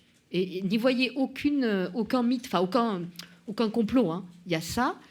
Et avec en France un narratif qui, en gros, et comme il a été dit, est parti sur une option très technique, avec l'idée qu'en gros, on allait devoir serrer les fesses pendant une petite dizaine d'années, pour faire simple, mais que, et France 2030 va nous y aider, une fois qu'on aura inventé le 3e ou 4e EPR, qu'on aura sauvé le nucléaire, qu'on aura la voiture électrique qui roule sans roue, l'avion hydrogène et machin, tout ira bien. Bon. Alors maintenant, on fait des bassines, mais c'est... Et le tout, c'est d'avoir l'acceptabilité. Donc là, vous mettez des sciences humaines et sociales, on vous demande de créer des espèces d'instruments, où vous appuyez sur un bouton et vous avez le comportement. Vous voyez, on fait un peu de nudge, alors voilà, et puis on agite un peu tout ça. Et en gros, c'est quand même fatigant parce que les gens, ils font jamais ce qu'on leur dit, et puis ils sont pas rationnels, et puis machin. Je vous cite des extraits de conversations avec des gens dont je tairai le nom. Bon, une fois qu'on a dit tout ça... Je reviens à l'écologie de guerre. Ce qui s'est passé en France, c'est pas l'écologie de guerre, c'est la sobriété de guerre. Et ça tombait bien parce que vous avez une opportunité entre, d'un côté, le rapport du GIEC qui sort en disant sufficiency, ce qui était un truc, nous on était tous ébobis, hein, écrire sufficiency dans un résumé aux décideurs. Je ne sais pas si vous vous rendez compte de ce qu'il a fallu faire. Vous savez tous comment ça marche, les résumés aux décideurs. Hein. Les États négocient mot à mot. Ils écrivent dans un machin sufficiency. Alors, soit ils étaient bourrés à 3 heures du matin. Enfin, c'est un truc, on n'y croyait pas. On a relu, enfin, même les personnes du GIEC se disaient, ça a été extrêmement dur. La négociation pour inscrire sufficiency, ça a été extrêmement violent. Vous imaginez l'Arabie Saoudite à qui on dit sufficiency. Quoi. Des trucs, voilà. Déjà, dans le groupe 2, ils avaient fait très fort. Ils avaient introduit post-colonial. Mais c'était au détour d'une phrase. On s'est dit peut-être. Voilà. Là, ils introduisent sufficiency. Sufficiency ne veut absolument pas dire la notion qu'on a aujourd'hui de sobriété, et notamment de sobriété de guerre, parce qu'effectivement, dans un imaginaire français, la guerre, c'est le moment où on a eu des privations. Et donc la sobriété, c'est le moment où on se serre la ceinture. Pour le dire autrement, ça s'appelle l'austérité, mais on ne peut plus dire ça parce que, historiquement, c'est aussi trop marqué. Qu'est-ce que ça veut dire ? Ça veut dire que derrière, on a un contexte où, effectivement, ce que nous dit les rapports du GIEC, c'est que la solution technique, les terres rares, etc., qui en dépendent, l'électrification, ne peut pas dépendre uniquement de l'innovation technologique, mais dépend aussi derrière de l'efficacité et de la sobriété. Or, quand on est dans un paradigme technocentriste, on est sur l'efficacité. Le GIEC écrit noir sur blanc dans les rapports, on ne peut pas uniquement compter sur la technologie, il faut aussi compter sur le social, le politique, le géopolitique. C'est pas dit comme ça, mais c'est quand même écrit. Enfin, et puis donc sur l'ensemble en fait des leviers, l'économie, etc. Donc le social dans toutes ses dimensions. Et donc, la sobriété, c'est aussi en réalité réduire la consommation. C'est l'action sur la demande, c'est le deuxième pilier de l'action sur la demande. Donc aussi, réfléchir à faire que les sociétés, les individus, les ménages, les entreprises, consomment moins. Alors on peut dire différemment, mais en gros, c'est moins. Parce qu'à un moment, en tout cas pour nous, c'est moins. Et donc la sobriété arrive au bon moment. Parce que si vous voulez, on a sobriété du GIEC, on a la guerre qui arrive derrière, avec quand même une impréparation assez surréaliste, il faut quand même le dire à un moment donné, c'est-à-dire qu'on découvre aujourd'hui qu'on est dépendant des fossiles et qu'on est dépendant de la Russie de Poutine. Enfin, j'exagère, mais ce n'était pas le scoop non plus. Et quand on voit le retard pris sur les trajectoires, alors certes, c'est toujours le verre à moitié vide, à moitié plein. Nous, dans les rapports du Haut Conseil pour le climat, ça fait 4 ans qu'on écrit la même chose. Hein. On n'est pas sur la bonne trajectoire. Oui, on réduit un peu, mais ce n'est pas suffisant. On a écrit noir sur blanc qu'il fallait faire des ENR. Je ne vous raconte pas, personne n'a vu, hein, mais on a écrit il faut développer les énergies renouvelables dans le rapport du Haut Conseil pour le climat. C'est écrit. Vous imaginez le truc, quoi. Bon. Et donc, finalement, qu'est-ce qui se passe en pratique ? En pratique, on appelle la sobriété de guerre. En plus, par rapport quand même aux Ukrainiens qui sont sous les bombes, qui sont en train de mourir. Ce qui se passe en Russie, ce qui se passe, tout ce qu'on vous a raconté là, c'est pas l'agenda. Hein. C'est pas du tout dans le... On n'en parle pas. C'est logique, après tout, c'est de la géostratégie, c'est des stratégies, machin. Enfin, on n'en parle pas. Et puis derrière, on nous dit en gros, ça a 2 avantages. Ça permet d'un côté de revenir à nouveau sur l'électricité et de remettre une pièce dans la machine sur est-ce qu'il faut faire du nucléaire ou pas du nucléaire. C'est important, mais ce n'est pas le sujet. 80% du mix énergétique, hein, qui est là. Donc là, on découvre cet hiver qu'il y a des problèmes de chauffage, wow. Voire de mobilité, parce que la précarité énergétique, c'est pas que le chauffage, c'est aussi la mobilité. Bon. Et puis à côté de ça, ça permet de responsabiliser l'individu. Et responsabiliser l'individu, ça veut dire quoi ? Ça veut dire d'expliquer effectivement au nom de la morale, de l'internalisation de l'obligation morale, qu'on va devoir accepter cette politique de l'austérité. Et c'est là que le narratif de l'économie de guerre et de tout le récit de la souveraineté, l'indépendance, la solidarité dans le cadre d'une guerre, l'arrière, hein, nous sommes l'arrière, est mobilisé pour en fait faire accepter aux populations les contraintes de cette sobriété qui est tout sauf la sobriété telle qu'elle est définie dans le GIEC. Puisque la sobriété telle qu'elle est définie dans le GIEC, c'est au contraire l'idée qu'on garantit à chacun les besoins essentiels, donc le bien-être, dans les limites planétaires. C'est très différent d'une réduction forcée, subie, de la consommation. Et derrière, ça a un deuxième point qui rejoint et je reboucle avec le début sur la dimension politique, c'est que la sobriété telle qu'elle a été présentée, baisser le chauffage, mettre un col roulé, etc., c'est la sobriété du petit geste. La sobriété du petit geste, c'est l'inverse de la mesure structurelle. Or, ce que l'on dit, et ce que là aussi le Haut Conseil a dit à longueur de rapport, c'est qu'il faut engager des mesures structurelles de transformation. Dans les mesures structurelles, ça veut dire 2 choses. Ça veut dire insérer les comportements individuels dans des structures collectives. Pour le dire autrement, on peut faire tout ce qu'on veut sur la demande, il faut que derrière, on ait des offres d'alternatives, des accompagnements. Donc en fait, c'est un ensemble au niveau individuel qui demande de repenser les structures sociales, économiques, politiques, les valeurs. C'est un ensemble en fait de transformation, c'est une révolution presque, une bifurcation en tout cas, qui demande de jouer sur l'ensemble du collectif et pas de faire porter à l'individu les coûts de la transition. Et ça marche aussi pour les entreprises, par parenthèse, hein, on pourrait avoir le même sujet. Par rapport à cet enjeu structurel, il y a le deuxième niveau qui est le niveau de doctrine. Le niveau de doctrine, il s'incarne au niveau national par la fameuse stratégie, la planification stratégique, et il s'incarne au niveau géopolitique par un alignement de la politique française avec la politique européenne sur un renouveau des doctrines et des doctrines de positionnement géopolitique dans les différents continents. Et donc, en fait, quand vous regardez, vous rentrez par les individus, par la société française, par le narratif, vous voyez effectivement ces hiatus énormes entre cette impréparation, parce que finalement, ce qu'on subit, c'est effectivement la transition. Et ça, c'est un point qui est très connu dans la littérature scientifique. La crise ne crée rien. La crise révèle. La crise révèle toujours derrière et accélère. C'est un catalyseur au sens physique du terme. Elle accélère la réaction sans réellement y participer.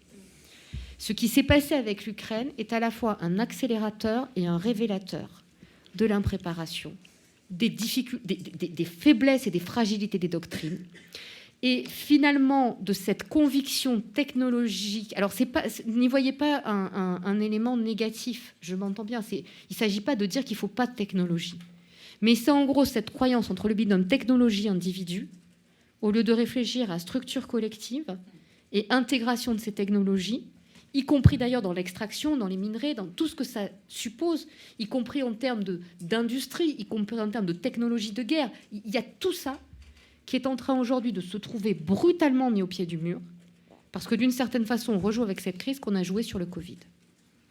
Sauf que sur le Covid, c'était, entre guillemets, court, c'était une pandémie.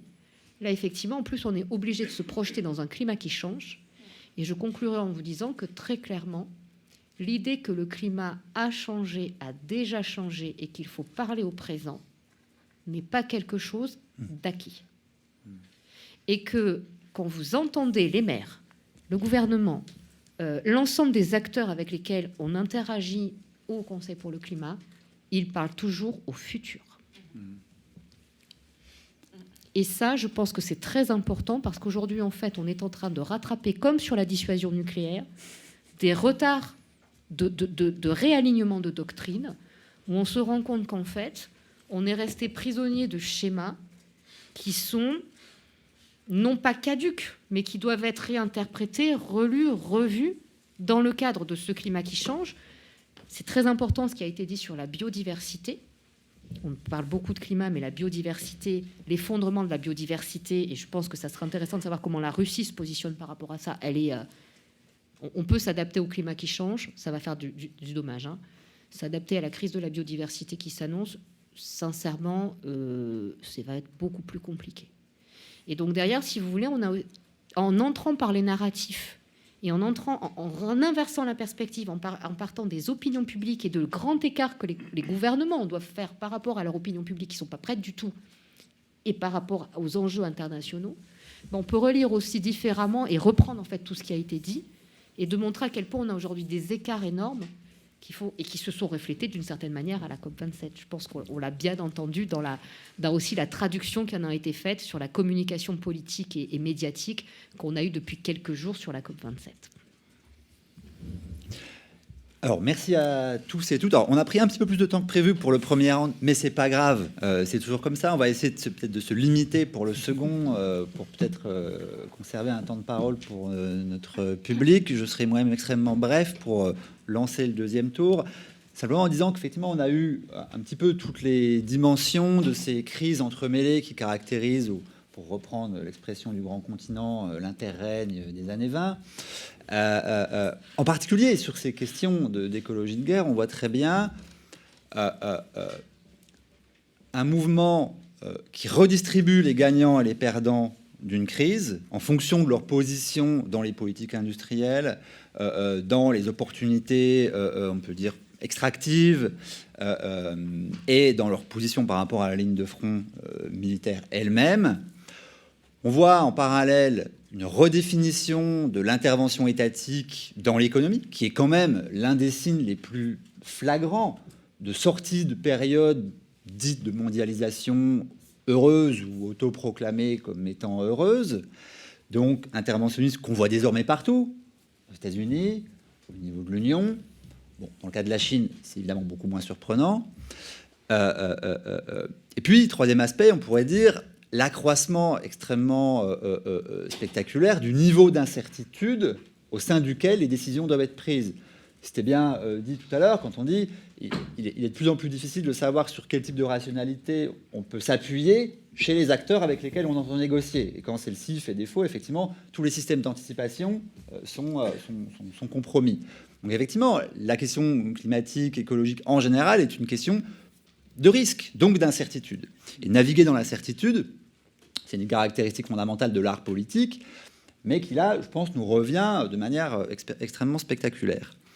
Alors, pour revenir à la question de l'Europe, je pense que tous ces facteurs-là sont en train d'être intériorisés dans les doctrines diplomatiques, économiques, et je pense qu'elles servent aussi, c'était assez net justement dans le discours de von der Leyen que j'ai cité tout à l'heure, elles servent, je pense, de relégitimation pour un processus de convergence européenne qui était, ou au moins qui était considéré comme étant en panne, comme étant en déficit de légitimité, de dynamique historique. Donc effectivement, on pourrait quasiment considérer que la guerre, de cette manière-là, est aussi pas totalement bienvenue, mais en tout cas sert d'opportunité pour la relégitimation de ce discours, à la fois en interne, en termes de politique domestique.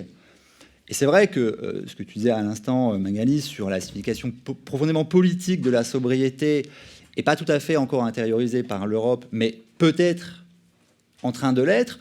J'avais moi-même essayé de prendre position là-dessus dans un texte récent aussi dans le Grand Continent, en disant qu'effectivement, comme l'Europe est un continent qui se caractérise par sa faiblesse en termes de ressources naturelles, et y compris en termes de ressources pour la transition, ça lui donnait une indication pour accélérer l'orientation vers la sobriété. Et j'allais même jusqu'à dire aussi que, on peut dire, l'héritage historique d'un modèle de protection sociale exigeant créait une affinité entre ce modèle social préexistant et la nécessité de raisonner sur la sobriété comme une forme de relance du modèle coopératif. J'emprunte une expression qu'utilise Jean Pisani-Ferry dans son dernier rapport remis à France Stratégie. Il parle de sobriété coopérative pour dire qu'en fait, il y a des effets d'économie d'énergie dans la mutualisation de l'utilisation des infrastructures techniques, des appareils domestiques, etc., etc. Je pense que ça, c'est une voie qui peut donner une signification sociopolitique profonde à l'impératif de sobriété et à l'inscrire dans un tempo à la fois accéléré par la guerre et qui n'a plus cette dimension dépolitisante qu'on pouvait avoir jusque-là. Et puis, bien sûr, donc ça, c'est pour l'aspect domestique, et pour l'aspect réintégration de l'Europe dans, on peut dire, les rapports de pouvoir et les interdépendances économiques, l'idée que l'Europe pourrait devenir l'avant-garde d'une coalition d'intérêts, d'une coalition de puissance, dont la raison d'être est l'accélération de la transition, l'accélération de la décarbonation de l'économie, on peut dire d'une politique de prudence environnementale. Ça, c'est très en suspens. Il y a une compétition internationale pour en fait se loger comme avant-garde de cette hypothétique coalition. Tu l'as dit, Sébastien, la Chine a essayé de le faire au moment Trump. Après, c'est un petit peu reculé. Les États-Unis sont clairement en train de le faire avec la loi sur la limitation de l'inflation. Donc, on est dans cette situation, encore une fois, d'interrègne d'entre deux. Et donc, peut-être, je peux relancer la parole. Alors, je vais peut-être commencer cette fois par Olivia, qui va devoir nous quitter un petit peu plus tôt que les autres camarades. Alors, un petit peu plus brièvement, peut-être que pour le premier round, mais cette fois en ouvrant vers les possibilités, et donc peut-être de manière un petit peu plus conjecturale. Ce que je trouve vraiment intéressant dans la séquence qui vient de se faire, c'est qu'on a fini par tout ce sujet autour de la sobriété qui, dans ce que moi je l'entends justement, surtout dans les cercles à Bruxelles, crée beaucoup d'anxiété dans la conjecture géoéconomique et géopolitique actuelle. Parce que qui dit sobriété, alors ça dépend des différentes stratégies, ça dépend de la manière dont on définit ça, mais l'idée en fait est de faire revenir justement à la fois l'économie française, mais si on prend le panier plus large, l'économie européenne, dans les limites planétaires. Or, actuellement, nous ne sommes pas de toute façon dans les limites planétaires. C'est pas seulement une question justement des gaz à effet de serre, c'est une question de consommation des ressources, d'utilisation des matériaux, etc., etc. Or, le souci, c'est que si nous avions justement une conjecture et une configuration géoéconomique et géopolitique qui permettait, en l'occurrence, de rentrer dans cette trajectoire coopérative, on pourrait se mettre d'accord avec des acteurs comme les Chinois, peut-être les Américains, quoique les Américains, le mot décroissance, ça rentre même pas, en l'occurrence, dans leur paysage intellectuel actuellement. Et clairement, en l'occurrence, en lien avec l'Inde, avec des pays africains, avec des pays latino-américains, etc., etc. Or là, il y a en fait une anxiété totale par rapport au fait que derrière la Russie, il y a la Chine. La Chine qui a en l'occurrence une politique beaucoup plus structurée par rapport à la transition énergétique, qui en l'occurrence est en capacité de se positionner comme l'un des sauveurs du climat. Et je pense que c'est ce qui va se passer justement d'un point de vue narratif et récit dans les 2-3 prochaines années, avec une capacité non seulement de déployer les clean tech en Chine, mais d'en faire entre guillemets, un service à l'international, surtout pour les pays justement qui sont en demande par rapport à une sécurité climatique. Et c'est relié justement à cette question de transition de pouvoir, pas seulement de transition énergétique. Donc l'Union européenne doit se positionner, surtout justement entre ces deux géants d'un point de vue géoéconomique, entre les Américains et les Chinois, sur une trajectoire économique qui lui permette en l'occurrence de maintenir justement une certaine croissance et donc de continuer justement vers une consommation énergétique qui est importante, mais qui se fait en même temps dans le changement. Donc on a une conjecture qui est complètement schizophrénique en fait. On a besoin d'un côté d'aller vers la sobriété, c'est ce que l'écologie nous dit, c'est ce que la science nous dit, mais d'un point de vue en fait de la configuration géopolitique, nous sommes dans une posture de guerre. Et nous sommes dans une trajectoire qui n'est pas encore connue. Ce que nous savons actuellement, c'est que nous sommes dans une rivalité de système. Les tenants et aboutissants de cette rivalité de système, on ne les connaît pas encore. On est en train de les jouer actuellement. Les paramètres, les conjectures, les facteurs qui vont jouer justement dans cette transition, la manière dont la Chine va se positionner alors qu'elle est en train d'observer ce qui est en train de se passer en Ukraine pour comprendre ce qu'elle pourra faire dans le futur par rapport à Taïwan, par exemple, ce sont des choses qui nous mettent à la fois dans une posture d'acteur et d'observateur de ce qui est en train de se jouer. Donc, rivalité de système, en temps de comprendre, là je repars sur le géostratégique, pas sur le côté sobriété, stratégie directe, stratégie indirecte, stratégie diffuse. Stratégie directe pour essayer d'accélérer en l'occurrence la transition énergétique en Europe, ça devra passer par ramener en l'occurrence un potentiel industriel et donc extractif en Europe. On a commencé à le faire justement en France avec cette conversation qui vient de s'ouvrir autour d'Ilménis. Il y a d'autres discussions qui sont en train de se faire. Le problème, c'est que là aussi, on a une schizophrénie totale d'un point de vue du discours social. On a d'un côté justement un activisme climatique qui dit « maintenant », et en même temps un activisme environnemental qui dit « pas chez moi ». « Not in my backyard ». Alors que si on ne le fait pas ici, ça veut dire que les pays justement qui sont vachement plus fragiles d'un point de vue état de droit, monitoring, transparence, droits de l'homme et conditions d'extraction vont être au centre de la nouvelle compétition de ressources. Et on parle particulièrement actuellement en première ligne de l'Amérique latine, ensuite de la Centrasie, ensuite des Balkans, ensuite de l'Indo-Pacifique et en dernier point, l'Afrique. Mais les théâtres africains sont déjà au cœur d'une compétition autour des gisements. Et l'Union européenne ne s'en est pas rendue compte. De la même manière qu'en l'occurrence, on ne s'est pas rendu compte que jusqu'au 22 février, une guerre était en préparation. Jusqu'au 22 février. La guerre a démarré le 24 février. Donc, on doit rapatrier des mines en Europe, ce qui veut dire aussi développer justement des savoir-faire et des technologies qui vont être les moins invasives possibles, sachant qu'on parle en termes relatifs, parce que l'extraction, c'est dangereux. Et ce n'est pas tout à fait en lien justement avec les lignes planétaires, parce que c'est dangereux pour les ressources d'eau, l'évaporation de l'eau, et donc particulièrement justement la transformation de l'eau en liquide jusqu'en gaz avec une vapeur d'eau qui accélère justement les effets du dioxyde de carbone, avec un déplacement de la biodiversité ou avec un effondrement de la biodiversité dans certains endroits justement de mines. Et Benchmark Minerals nous a dit par exemple que pour, et là ça revient justement aux enjeux de sobriété, pour les chaînes d'approvisionnement seulement pour les batteries, on a besoin d'ouvrir 336 mines d'ici à 2035. 336 mines. En Europe ? Dans le monde. Ah. Pour alimenter lithium, graphite, nickel, etc., etc. Et c'est seulement pour les batteries. On ne parle même pas du cuivre, qui va être hyper important justement pour tout ce qui est l'électrification des grids. Donc on doit justement réinvestir cet espace industriel, cet espace extractif. Par contre, on doit justement aussi se rendre compte qu'on n'a pas assez de ressources et qu'on doit se tourner vers les autres puissances moyennes qui se retrouvent au cœur de cette compétition actuellement. Et on doit comprendre que là, on ne parle pas seulement justement d'un partenariat transactionnel ou extractif, comme ce qui a été essayé justement en Namibie et qui vient d'être changé avec un nouveau Memorandum of Understanding qui a été signé le 8 novembre.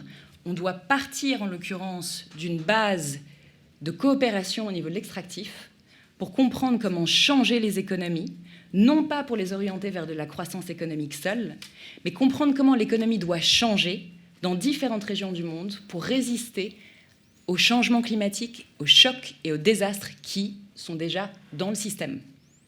Donc ça veut dire avoir une réflexion sur quelle est la place, en l'occurrence, des secteurs industriels dans un pays comme la Namibie, par exemple, mais comment est-ce qu'on va réinvestir aussi, justement, collectivement sur une autre pensée au niveau agricole, une autre pensée au niveau régénératif, une autre pensée au niveau de la mobilité, de la gouvernance territoriale et de ces fameuses politiques de développement qui datent en l'occurrence de l'époque Bretton Woods, qui maintenant est mort. Et que la COP27 vient de l'acter. L'autre chose, et je finirai là-dessus, ça va être de comprendre que le modèle, ou en tout cas les risques, la façon dont justement la rivalité de système se joue, c'est à la fois sur des enjeux très matériels, très industriels et très minéraux, mais aussi sur des enjeux de société. Lorsque j'étais à Madagascar justement en juillet, je me suis rendu compte qu'il y a une bulle de désinformation de mes informations russes qui est hallucinante et qui se joue justement sur la manière dont des récits européens ont essayé d'approcher justement des pays en Afrique en disant « nous sommes les leaders de la transition énergétique ». Nous avons les bonnes valeurs, nous avons les bons modèles, et il suffit que vous nous suiviez. Alors qu'en l'occurrence, tous les outils régulatoires qu'on a développés sont en défaveur de ceux qui souffrent le plus du changement climatique et n'ont absolument aucune notion des pressions que ces pays subissent, mais aussi des offres que ces pays reçoivent, de la Chine, de la Russie, de l'Inde, de plein d'autres pays. Donc il va falloir qu'on comprenne justement comment orienter un modèle de transition qui est à la fois sur des politiques industrielles, mais aussi justement comment combattre la mésinformation et la désinformation, comment combattre la corruption, comment travailler de manière beaucoup plus poussée sur les enjeux de gouvernance et sur la transparence. Et donc d'avoir justement un modèle complètement systémique, non seulement ici, en Europe, sur comment on retravaille nos modèles économiques, mais qu'est-ce que ça veut dire en fait en termes de comment est-ce qu'on change le métabolisme des échanges économiques entre l'Europe et les pays les autres régions du monde dont on va dépendre, mais dont on va dépendre de manière différente. Parce que la mondialisation est en train de changer de métabolisme, c'est déjà acté. La question est de savoir où est-ce qu'on va, où est la destination, est-ce qu'on a des modèles qui sont déjà en place, qui nous permettent de savoir comment retravailler nos partenariats économiques justement avec des pays comme l'Indonésie, la Malaisie, la Namibie, et aller au-delà. Et le dernier acteur, justement, ça c'est la partie finale de cet enjeu de rivalité système, c'est de savoir en fait à long terme comment on va pouvoir se projeter en premier lieu par rapport à la Chine. Pour le moment, je laisse la Russie de côté parce qu'on ne sait pas encore exactement comment la Russie va justement jouer ses propres cartes dans les prochains mois ou dans les prochaines années. Mais l'acteur qui a le plus d'influence, et on le voit très bien actuellement, c'est la Chine. Or, la Chine a également, en l'occurrence dans sa constitution, un discours sur la civilisation écologique. La Chine reproduit des logiques complètement néocolonialistes actuellement, mais le fait que la Chine ait dans son ADN constitutionnel, politique et social et culturel cette notion de rapport à l'écologie fait que nous serons capables, en l'occurrence à un moment, de rentrer en lien dans une construction politique avec la Chine, beaucoup plus que par rapport à la Russie, pour le moment en tout cas, mais qu'il va falloir séquencer ça. On ne peut pas rentrer actuellement justement en lien avec la Chine lorsque la Chine est un acteur qui menace la stabilité industrielle, économique, sociale, politique et écologique de l'Union européenne et de nombreux pays justement qui sont complètement aux front lines du changement climatique et de l'effondrement de la biodiversité.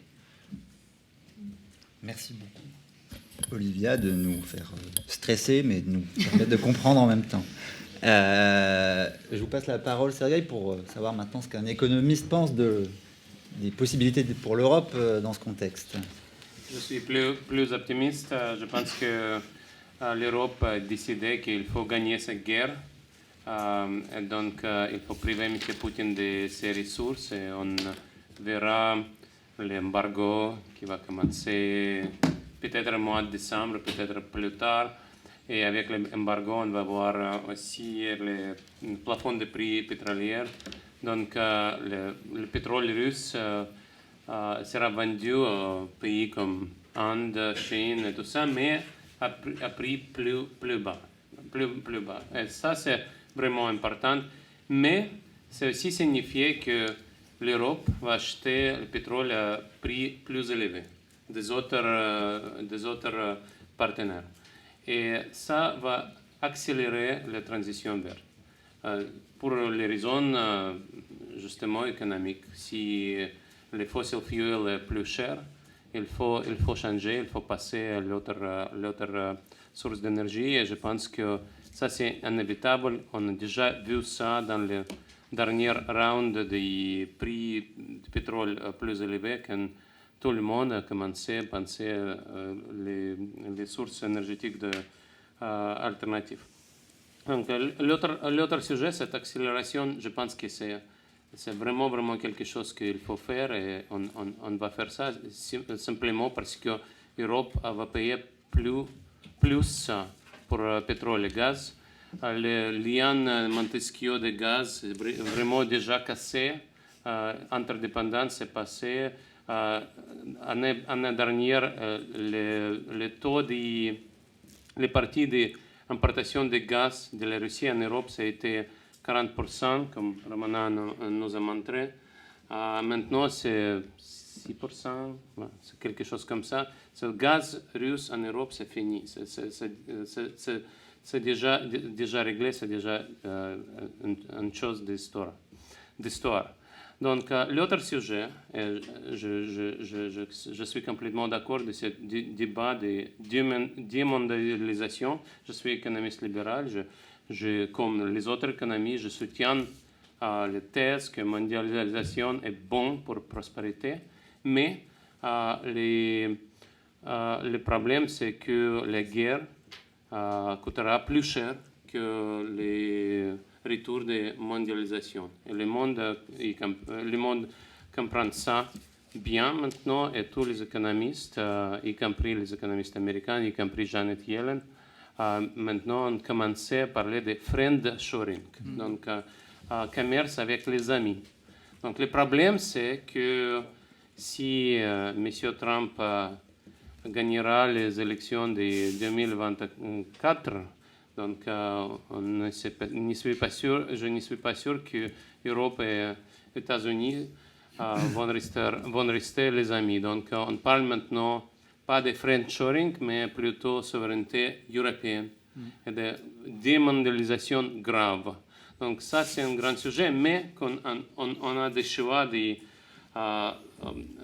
coûts de démondialisation et coûts de guerre.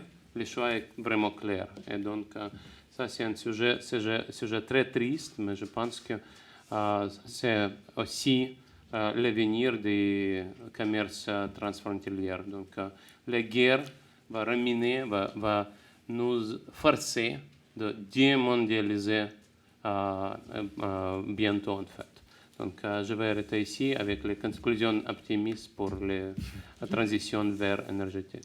Effectivement, c'est un des débats principaux aujourd'hui pour l'Europe et le reste du monde. Est-ce que la guerre ralentit ou accélère la transition?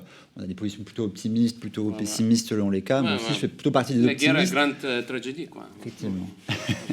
Je vous passe la parole, Ramona, peut-être pour ce deuxième round. Puisque vous préparez un numéro de Green sur l'Europe, c'est peut-être l'occasion aussi de profiter de ce travail en cours. Oui, avec...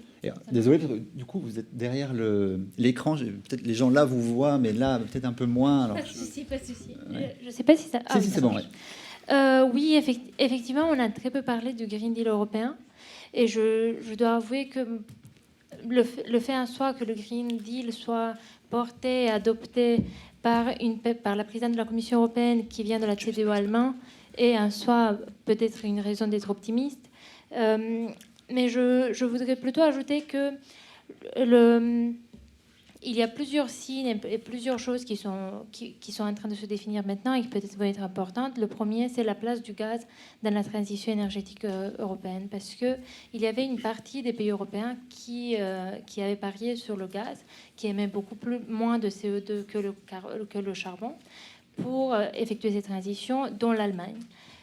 Est-ce que l'Allemagne peut encore parier sur le gaz comme énergie de transition, étant donné que les prix du GNL sont beaucoup, beaucoup plus grands que ce qu'elle pouvait avoir de la Russie? Donc ça, c'est la première chose que je trouve comme un signe qui peut être positif. Un deuxième, c'est exactement ce que tu mentionnais, Pierre, de cette spécificité européenne de sobriété et protection sociale. Et là où je trouve intéressant, c'est que dans ces plans massifs de protection des consommateurs qu'on voit partout en Europe, il y a quelque chose d'intéressant qui se passe en Allemagne, qui a proposé le plan le plus énorme qu'on pourrait imaginer de 200 milliards. Il y a le projet de loi qui vient de fuiter, qui va passer au Bundestag au mois de décembre. Et c'est intéressant, là, il y a un plafonnement effectivement des prix, mais pour une partie de la consommation des ménages. Du coup, il y a le gouvernement qui va plafonner juste pour 80% de la consommation, pour s'assurer que les ménages vont continuer à adopter ces gestes et à prendre des mesures un peu plus systémiques pour la sobriété, ce qui est peut-être une tendance très intéressante à remarquer. Et également, toujours pour la sobriété, si elle est intégrée dans le logiciel bruxellois, j'ajouterais qu'elle est quand même la réduction de la consommation est une très très grande partie du plan Repower EU qui devrait compenser la perte d'approvisionnement en ressources russes. Donc il y a tous ces petits signaux que je trouve qui sont très intéressants et très importants pour les mois à venir, y compris comment ça va se définir soit un achat en commun du gaz au niveau européen, soit un plafonnement effectivement des prix de gaz, mais qui sont plutôt, j'ai l'impression, optimistes. Et il y a aussi un autre point que je trouve optimiste, c'est d'arriver à un objectif commun de neutralité carbone en Europe, y compris avec les pays de l'Est, qui, on dit aux pays qui connaissent une croissance économique très importante, et ça depuis la chute du mur, et surtout depuis l'entrée dans l'Union européenne, comme la Pologne et la Roumanie, qui enregistrent des taux de croissance de 7%, on arrive par des mesures très très intéressantes comme le fonds pour les territoires les plus exposés à la transition. On arrive à embarquer tout le monde dans une trajectoire de neutralité carbone. Très bien, merci. Donc peut-être encore des arguments plutôt pour le clan optimiste ou en tout cas un optimisme heuristique. Non, les gauchistes. De votre côté, nous sommes côté gauche. C'est l'aile gauche. Ok. Alors, moi, je suis côté pessimiste, du coup. non, c'est pas du tout obligatoire. Ah bon. Alors, il y a 3 points sur lesquels moi j'aimerais revenir sur ce qui a été dit sur la question de l'incertitude. On a effectivement une société dans laquelle il y a cette idée de l'incertitude, la résurgence de l'incertitude. Bon, alors là aussi, on pourra en discuter des heures. Ce que je trouve intéressant dans ce qui a été dit, c'est que finalement aujourd'hui, l'incertitude ne porte plus sur le climat ou la biodiversité, elle porte sur les contextes géopolitiques. Et ça plaide à nouveau, dans ce que tu as dit, effectivement, l'incertitude, elle n'est pas tant dans la trajectoire climatique ou dans la trajectoire des limites planétaires, ça on voit à peu près. Elle est même plus trop dans l'innovation technologique, parce qu'on a quand même une visibilité maintenant assez... elle est sur les contextes géopolitiques et à l'inverse, les contextes sociaux. Les contextes sociopolitiques internes. C'est-à-dire, en particulier, il y a une inquiétude aujourd'hui qui est perceptible, alors pas forcément complètement objectivée, pas forcément complètement formalisée, verbalisée, sur l'état de la société française et plus largement européenne. Alors ça se traduit dans les discours sur la montée des extrêmes, la montée des radicalités, mais voilà, l'éco-anxiété. On a un ensemble de signaux faibles qui indiquent qu'il y a aussi une incertitude très forte sur l'état des opinions et qui du coup en fait est paradoxal parce que aujourd'hui comme à l'externe c'est qu'est-ce qui va se passer, on ne sait pas quelle est la stratégie de la Chine, etc. En interne c'est est-ce que les gens vont accepter, est-ce qu'on va pas les faire gilets jaunes, voilà, on a ce truc là. Le deuxième point, c'est que dans ce qu'on a dit sur les d'une certaine manière, ça rejoint l'idée des vulnérabilités, c'est-à-dire alors c'est un débat qui est très ancien dans la géopolitique sur les colosses aux pieds d'argile. Enfin, on l'avait déjà dans les années 2000. On l'a encore aujourd'hui sur la question de la vulnérabilité. Et d'une certaine manière, on a la découverte ou la redécouverte de nos vulnérabilités. D'ailleurs, pas forcément là où on les pensait. Des vulnérabilités de puissance, des vulnérabilités en termes d'influence, des tas de vulnérabilités et aussi une difficulté à appréhender la question des ressources. Parce que finalement, quand on fait des diagnostics de vulnérabilité, on oublie que systématiquement, il faut aussi regarder quelles ressources on a. Et pour le dire de façon un peu provocatrice, on est en train de redécouvrir les problématiques de base qu'on fait début de seconde, je crois, dans les programmes scolaires, sur l'autonomie, la souveraineté, l'indépendance. Est-ce qu'on peut être autonome en étant souverain? Est-ce qu'on peut être autonome? Et donc, à chaque fois, on vous ressort le Japon qui n'a pas de poisson, je ne sais pas quoi. Mais d'une certaine manière, le débat, c'est celui-là. Et on le retrouve au niveau mondial, mais aussi au niveau des territoires, avec des enjeux aujourd'hui de compétitivité, où un des thèmes qui va s'afficher dans les prochains mois en France, ça va être le zéro artificialisation nette, avec les maires ruraux qui montent au créneau en disant « mais attendez, nous, on a plein de ressources, et on est en train de découvrir que le sol est une ressource. Et il est une ressource géopolitique internationale, mais il est aussi une ressource politique nationale, parce que dans le sol, vous stockez le carbone, vous mettez l'eau, vous mettez la biodiversité, vous trouvez les minéraux, etc. Et où c'est qu'il y a du sol aujourd'hui ? Dans les territoires ruraux. Où c'est qu'il y a du sol aujourd'hui? Dans les pays qui ne sont pas les vieilles puissances. Donc, de certaine façon, et le pompon, c'est le lithium dans le Massif central. Hein. Parce qu'excusez-moi, mais dans le genre, le Massif central, qui du point de vue de la géographie nationale, c'est le trou, il n'y a plus rien, c'est au centre, c'est la périphérie au centre. Ah bah oui, mais qu'est-ce qu'il y a? On va pouvoir y recreuser. C'est quand même intéressant. Ça veut dire que demain, le nouveau Eldorado français, c'est le Massif central. Ça va changer considérablement nos représentations géographiques de la France. Le dernier point, et c'est là où je serai optimiste, c'est que si vous regardez les résumés aux décideurs du rapport du GIEC, il y a des mots qui sont apparus. Et ces mots, alors, ils sont tout à fait logiques dans des vocabulaires anglo-saxons. Ils ne sont pas du tout évidents pour des Français. Par exemple, le mot de prospérité. Si vous allez, si vous êtes en France ou même en Europe, la résilience ne se définit jamais à partir de la prospérité. Quand le réseau Rockefeller a lancé son plan résilience, son réseau des 100 villes résilientes, il les définit la résilience avec le mot prospérité. Le mot prospérité, c'est une manière de regarder, de renommer le progrès. Qu'est-ce que c'est que de la sobriété et du progrès? C'est la tension. Est-ce qu'on peut continuer à progresser dans un contexte de sobriété qui est plutôt en recul en arrière? Et donc derrière cette idée, c'est la prospérité. Alors derrière la prospérité, on met ce qu'on veut. On met le bien-être, on met voilà.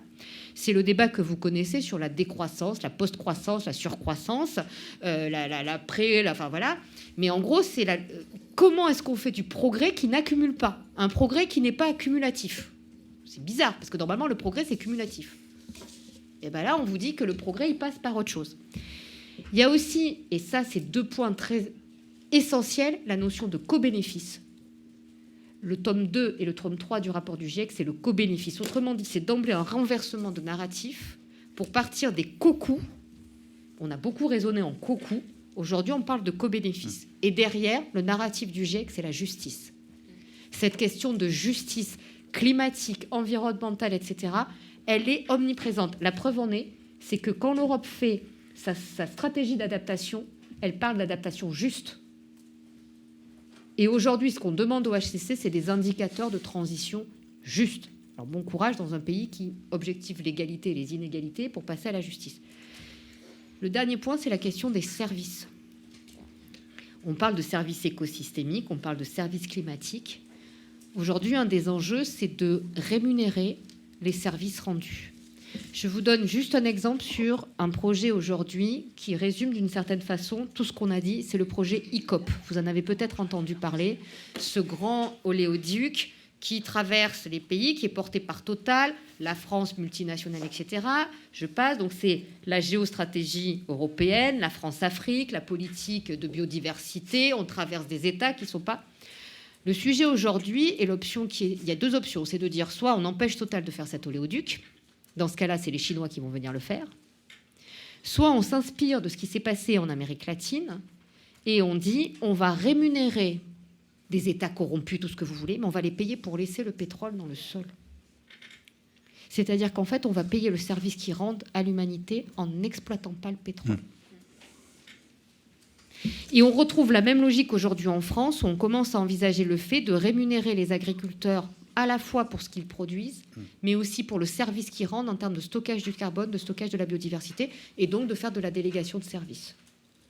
Ce qui vous dit que d'une certaine manière, on a de la fractale et que ce qui se passe au géopolitique se retrouve au niveau des territoires. Et que ces termes qui sont en train d'émerger, ils ne sont pas neutres.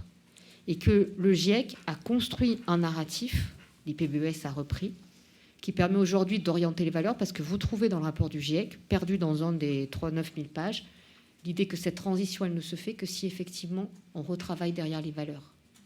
Donc les discours, donc les idéologies, donc les doctrines, et donc la manière effectivement de construire un dialogue, parce que je vous rappelle que le dialogue, c'est avant tout de parler un même langage dans une position d'égal à égal. Et elle est là aussi, la justice, dans l'accès à la capacité de dialoguer, y compris entre puissances moyennes.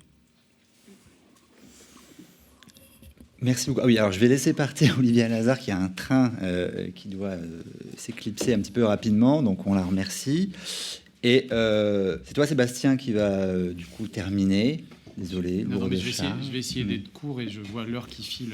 Oui, c'est bien si on arrive à finir à 9h. Comme ça, on a un quart d'heure pour prendre quelques questions de la salle. C'est faisable.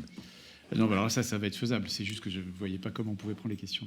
Non, ce que je vais essayer de dire, c'est qu'en fait, je voulais aussi essayer de mettre 2 points sur les rapports de force dans le monde qui vient. Et en fait, de nouveau, pas mal de résonance avec ce qu'a dit Olivier Lazare. Je voulais parler de finance et de commerce. Sur le volet financier, ce qui était très frappant à la COP27, c'était le rapport de Stern, Songwe et Bhattacharya, des économistes britanniques, africaines et indiens, qui disent, en fait, on parle des 100 milliards à la COP27, des 100 milliards de dollars par an pour les pays du Sud. En fait, c'est 2000 milliards dont ils ont besoin. Et donc, on est dans un ordre de grandeur complètement différent. Et ce que ça désigne, c'est en fait une demande qu'on entend beaucoup d'un certain nombre de pays qui disent, en fait, le système financier international n'atterrit pas chez nous. Il n'y a pas d'investissement chez nous. Et on entend des Indiens le dire. Alors, ce n'est pas que l'Inde est une économie qui va si mal que ça, mais par rapport à la Chine, c'est entièrement différent. Et donc, cette question-là qui est orienter le système financier international non seulement vers la production de biens publics mondiaux, mais aussi vers les pays qui en ont besoin, c'est une énorme question du moment. Et donc, tant qu'Olivia est encore dans la salle, je trouve très intéressant la manière dont la première ministre de la Barbade, Mia Mottley, propose de sauver le système de Bretton Woods. C'est-à-dire, plutôt que d'aller voir les Chinois, elle dit, essayons quand même avec les vieux machins basés à Washington et dominés par les Occidentaux, de construire une réponse à ce besoin-là. Et donc, moi, j'étais pas en train de dire le système de Bretton Woods est mort, mais j'aurais bien aimé que, pardon, vas-y, porte ton train, on en parlera une autre fois. Ce que je veux dire, c'est que c'est pas le système de Bretton Woods, pour moi, n'est pas encore mort parce que les pays du Sud lui tendent la main. Si jamais on n'est pas en train de construire une réponse à cette demande, alors les pays du Sud iront voir ailleurs. C'est ce que me disait Aruna Baghosh, le directeur d'un think tank indien. Si les institutions ne produisent pas ce qu'elles sont censées produire, les pays du Sud vont aller voir ailleurs. Et donc ça me paraît être un volet extrêmement important. La réforme du système multilatéral, FMI, Banque mondiale, Banque multilatérale de développement, que Mia Mottley a lancé, que Janet Yellen soutient et que le président Macron veut aussi soutenir et accueillir à Paris, c'est le moment de la dernière chance pour essayer de voir comment ce système de gouvernance va vraiment répondre à ce besoin de pays qui ont besoin des investissements et où ils n'arrivent pas.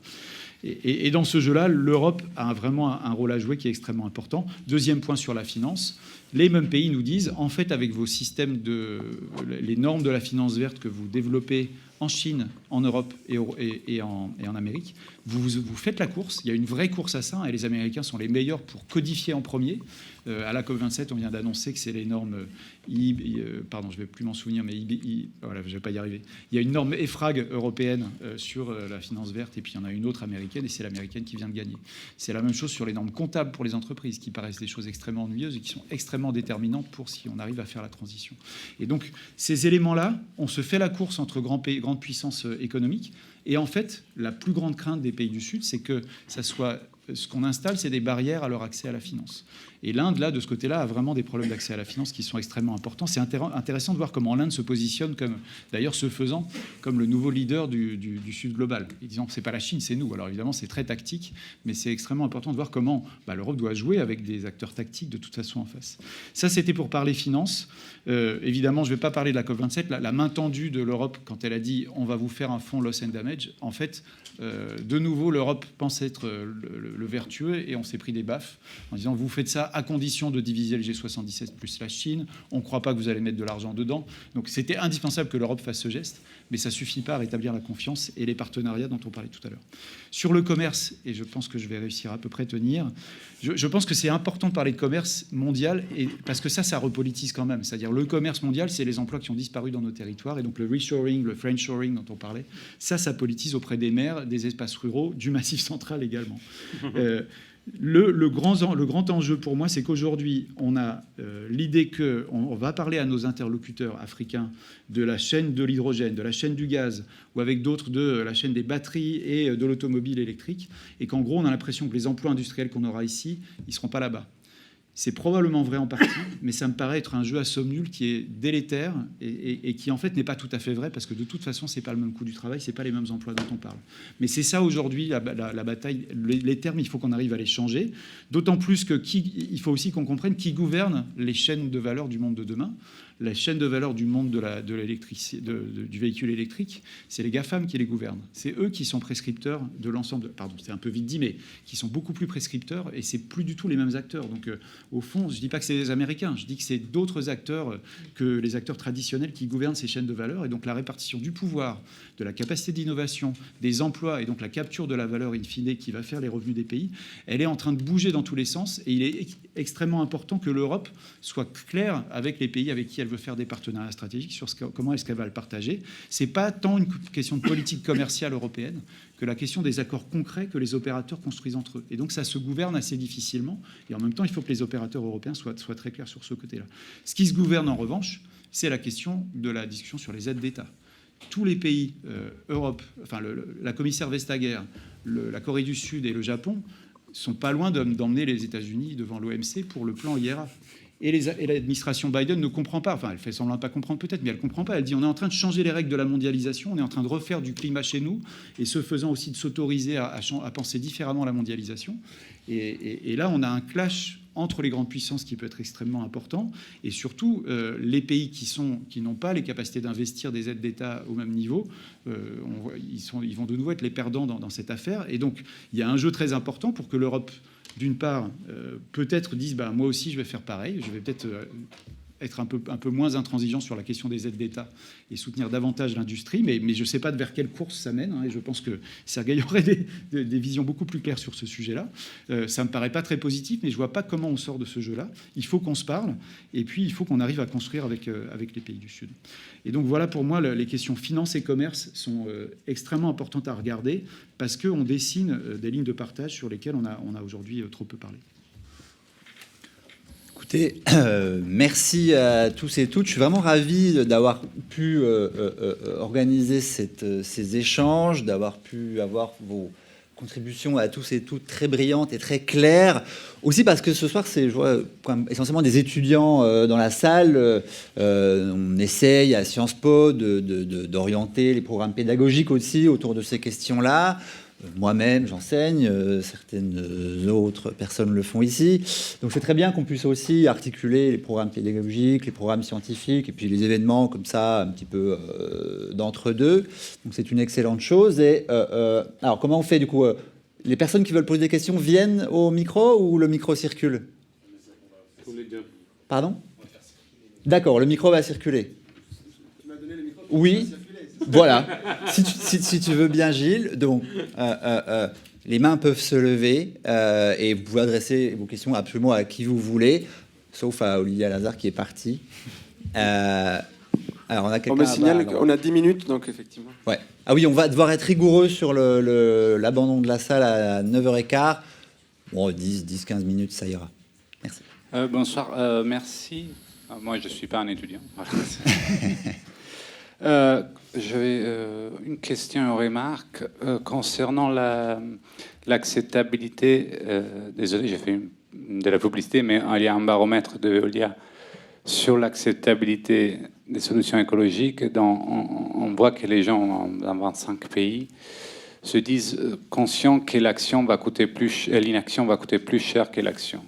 Mais ils posent la question, ils se disent mais nous, on ne sait pas où on va. Il nous manque un récit pour qu'ils nous disent si on réussit la transition écologique, on sera dans un monde qui a fait, on ne sait pas. Ça, c'était un peu la remarque, parce que je pense que c'est une question très importante. Ensuite, vous avez parlé de beaucoup de choses, mais je voulais savoir si, quand vous parlez de politique industrielle, etc., quelle est la place des industries et quel est le rôle des grandes entreprises? Parce que si on parle de globalisation, etc., je pense que Total a plus de pouvoir que la France en soi, sur certains aspects. Et d'autres marques aussi, ils ont des pouvoirs. Vous avez parlé de GAFAM, voilà, c'est un exemple. Et voilà, c'est tout à peu près. J'ai rien oublié, je pense. Merci. Qui voudrait répondre peut-être sur le premier aspect, Magali, puisque c'est toi qui en avais le plus parlé? Alors, sur la question, effectivement, il y a un paradoxe qui est mesuré par l'ESS, l'enquête sociale européenne, mais aussi en France par l'ADEME, c'est que les gens vous disent on est conscient du climat qui change, on est d'accord pour...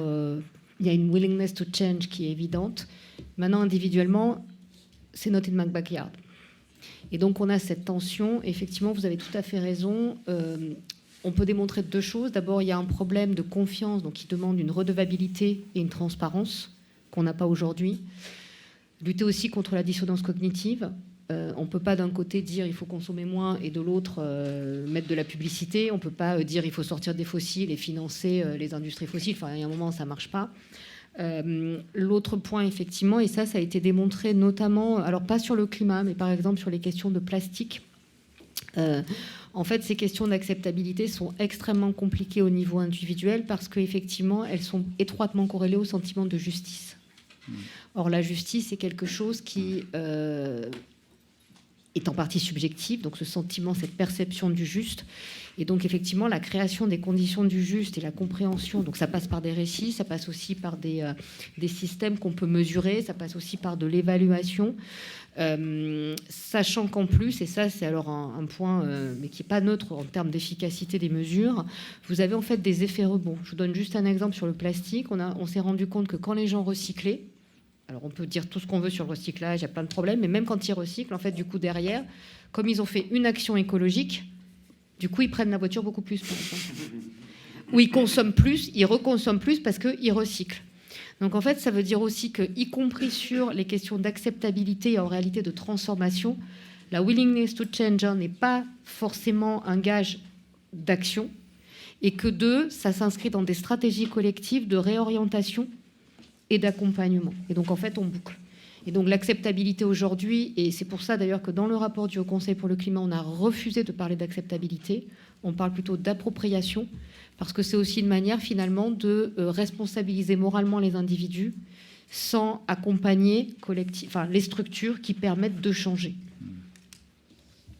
Et juste pour vous dire, sur les plastiques, pour l'avoir fait, la terme de réduire la production de plastique, puisqu'en fait c'est ça, il faut moins produire de plastique, ça a été barré de tous les résumés aux décideurs.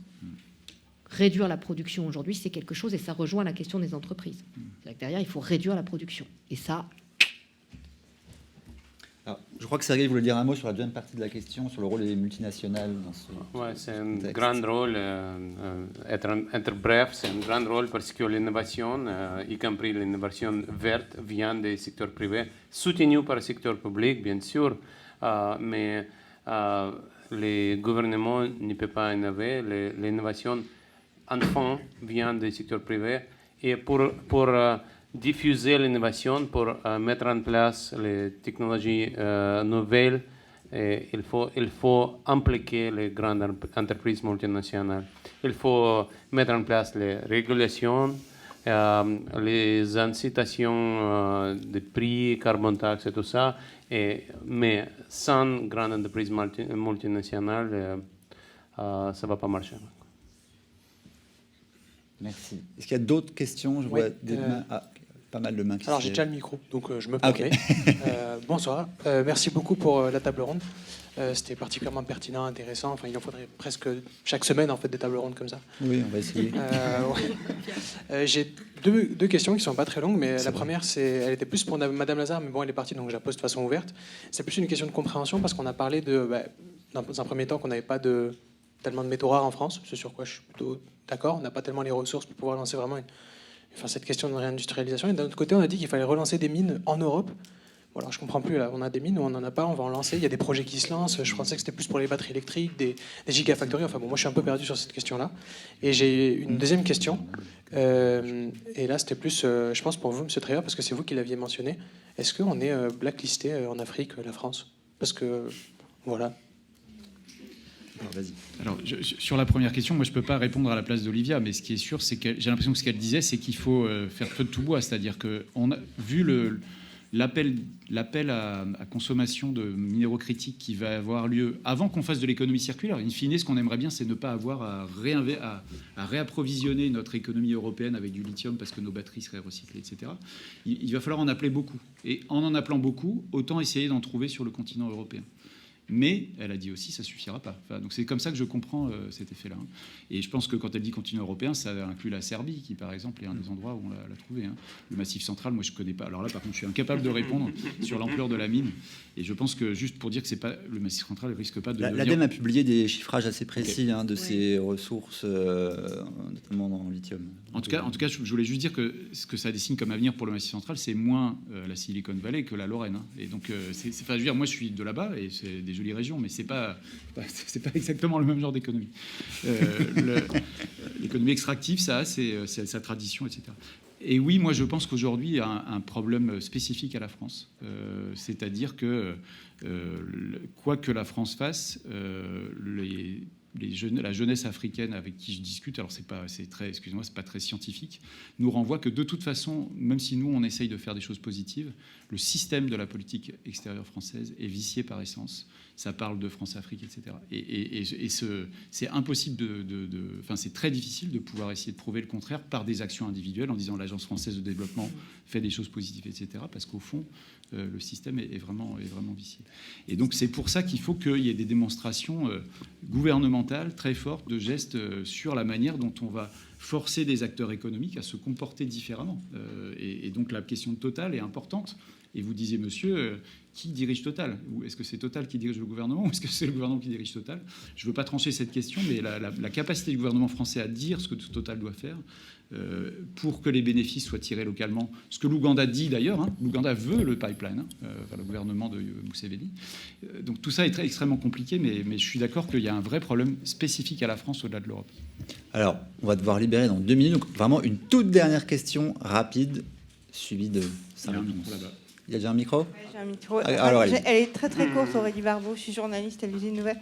Est-ce que cette idée de rémunérer justement les pays pour qu'ils n'extraient pas leurs ressources, c'est un vœu pieux ou est-ce qu'il y a vraiment des gens qui travaillent sur cette idée-là? Je vais essayer de répondre vite et pour pas être le seul. C'est une question qui a été étudiée, comme le disait Magali, depuis l'expérience Yasuni en Équateur. Et moi, je fais partie des gens comme Alain Carcentier et d'autres qui disent, en fait, les rémunérer pour ne pas exploiter, c'est extrêmement risqué parce que c'est une logique de rente qui peut donner lieu à une espèce de chantage. Il faut aussi voir cette discussion-là autour de comment j'investis pour que les populations autochtones et les communautés locales aient un développement, et donc un investissement positif et pas juste un investissement négatif, c'est-à-dire je compense un coût d'opportunité. Compenser pour un coût d'opportunité en disant le jour où vous arrêtez de payer, je mets en exploitation, c'est un chantage, c'est un poker menteur qui sera, à mon avis, forcément négatif. Et donc il y a énormément de discussions autour de ça. Suivez le Positive Conservation Partnership que Macron a annoncé au début de la COP27. C'est l'idée de trouver pour les grands pays forestiers une solution positive pour éviter qu'ils les mettent en extraction agricole ou pour les mines ou minières, plutôt qu'une compensation négative. C'est l'idée, mais je ne suis pas sûr que ça va marcher. Encore une? Ouais. Très rapidement. Okay. Merci. Juste, je m'étonne de ne pas vous avoir plus entendu parler des États-Unis dans cette course au partenariat énergétique avec les États du Sud, etc. Et finalement, la question qu'on se pose tous aujourd'hui, c'est où sont les États-Unis? Est-ce que vous avez des idées? Voilà, je sais que c'est une question vaste et je suis désolée de la poser si tard, mais merci.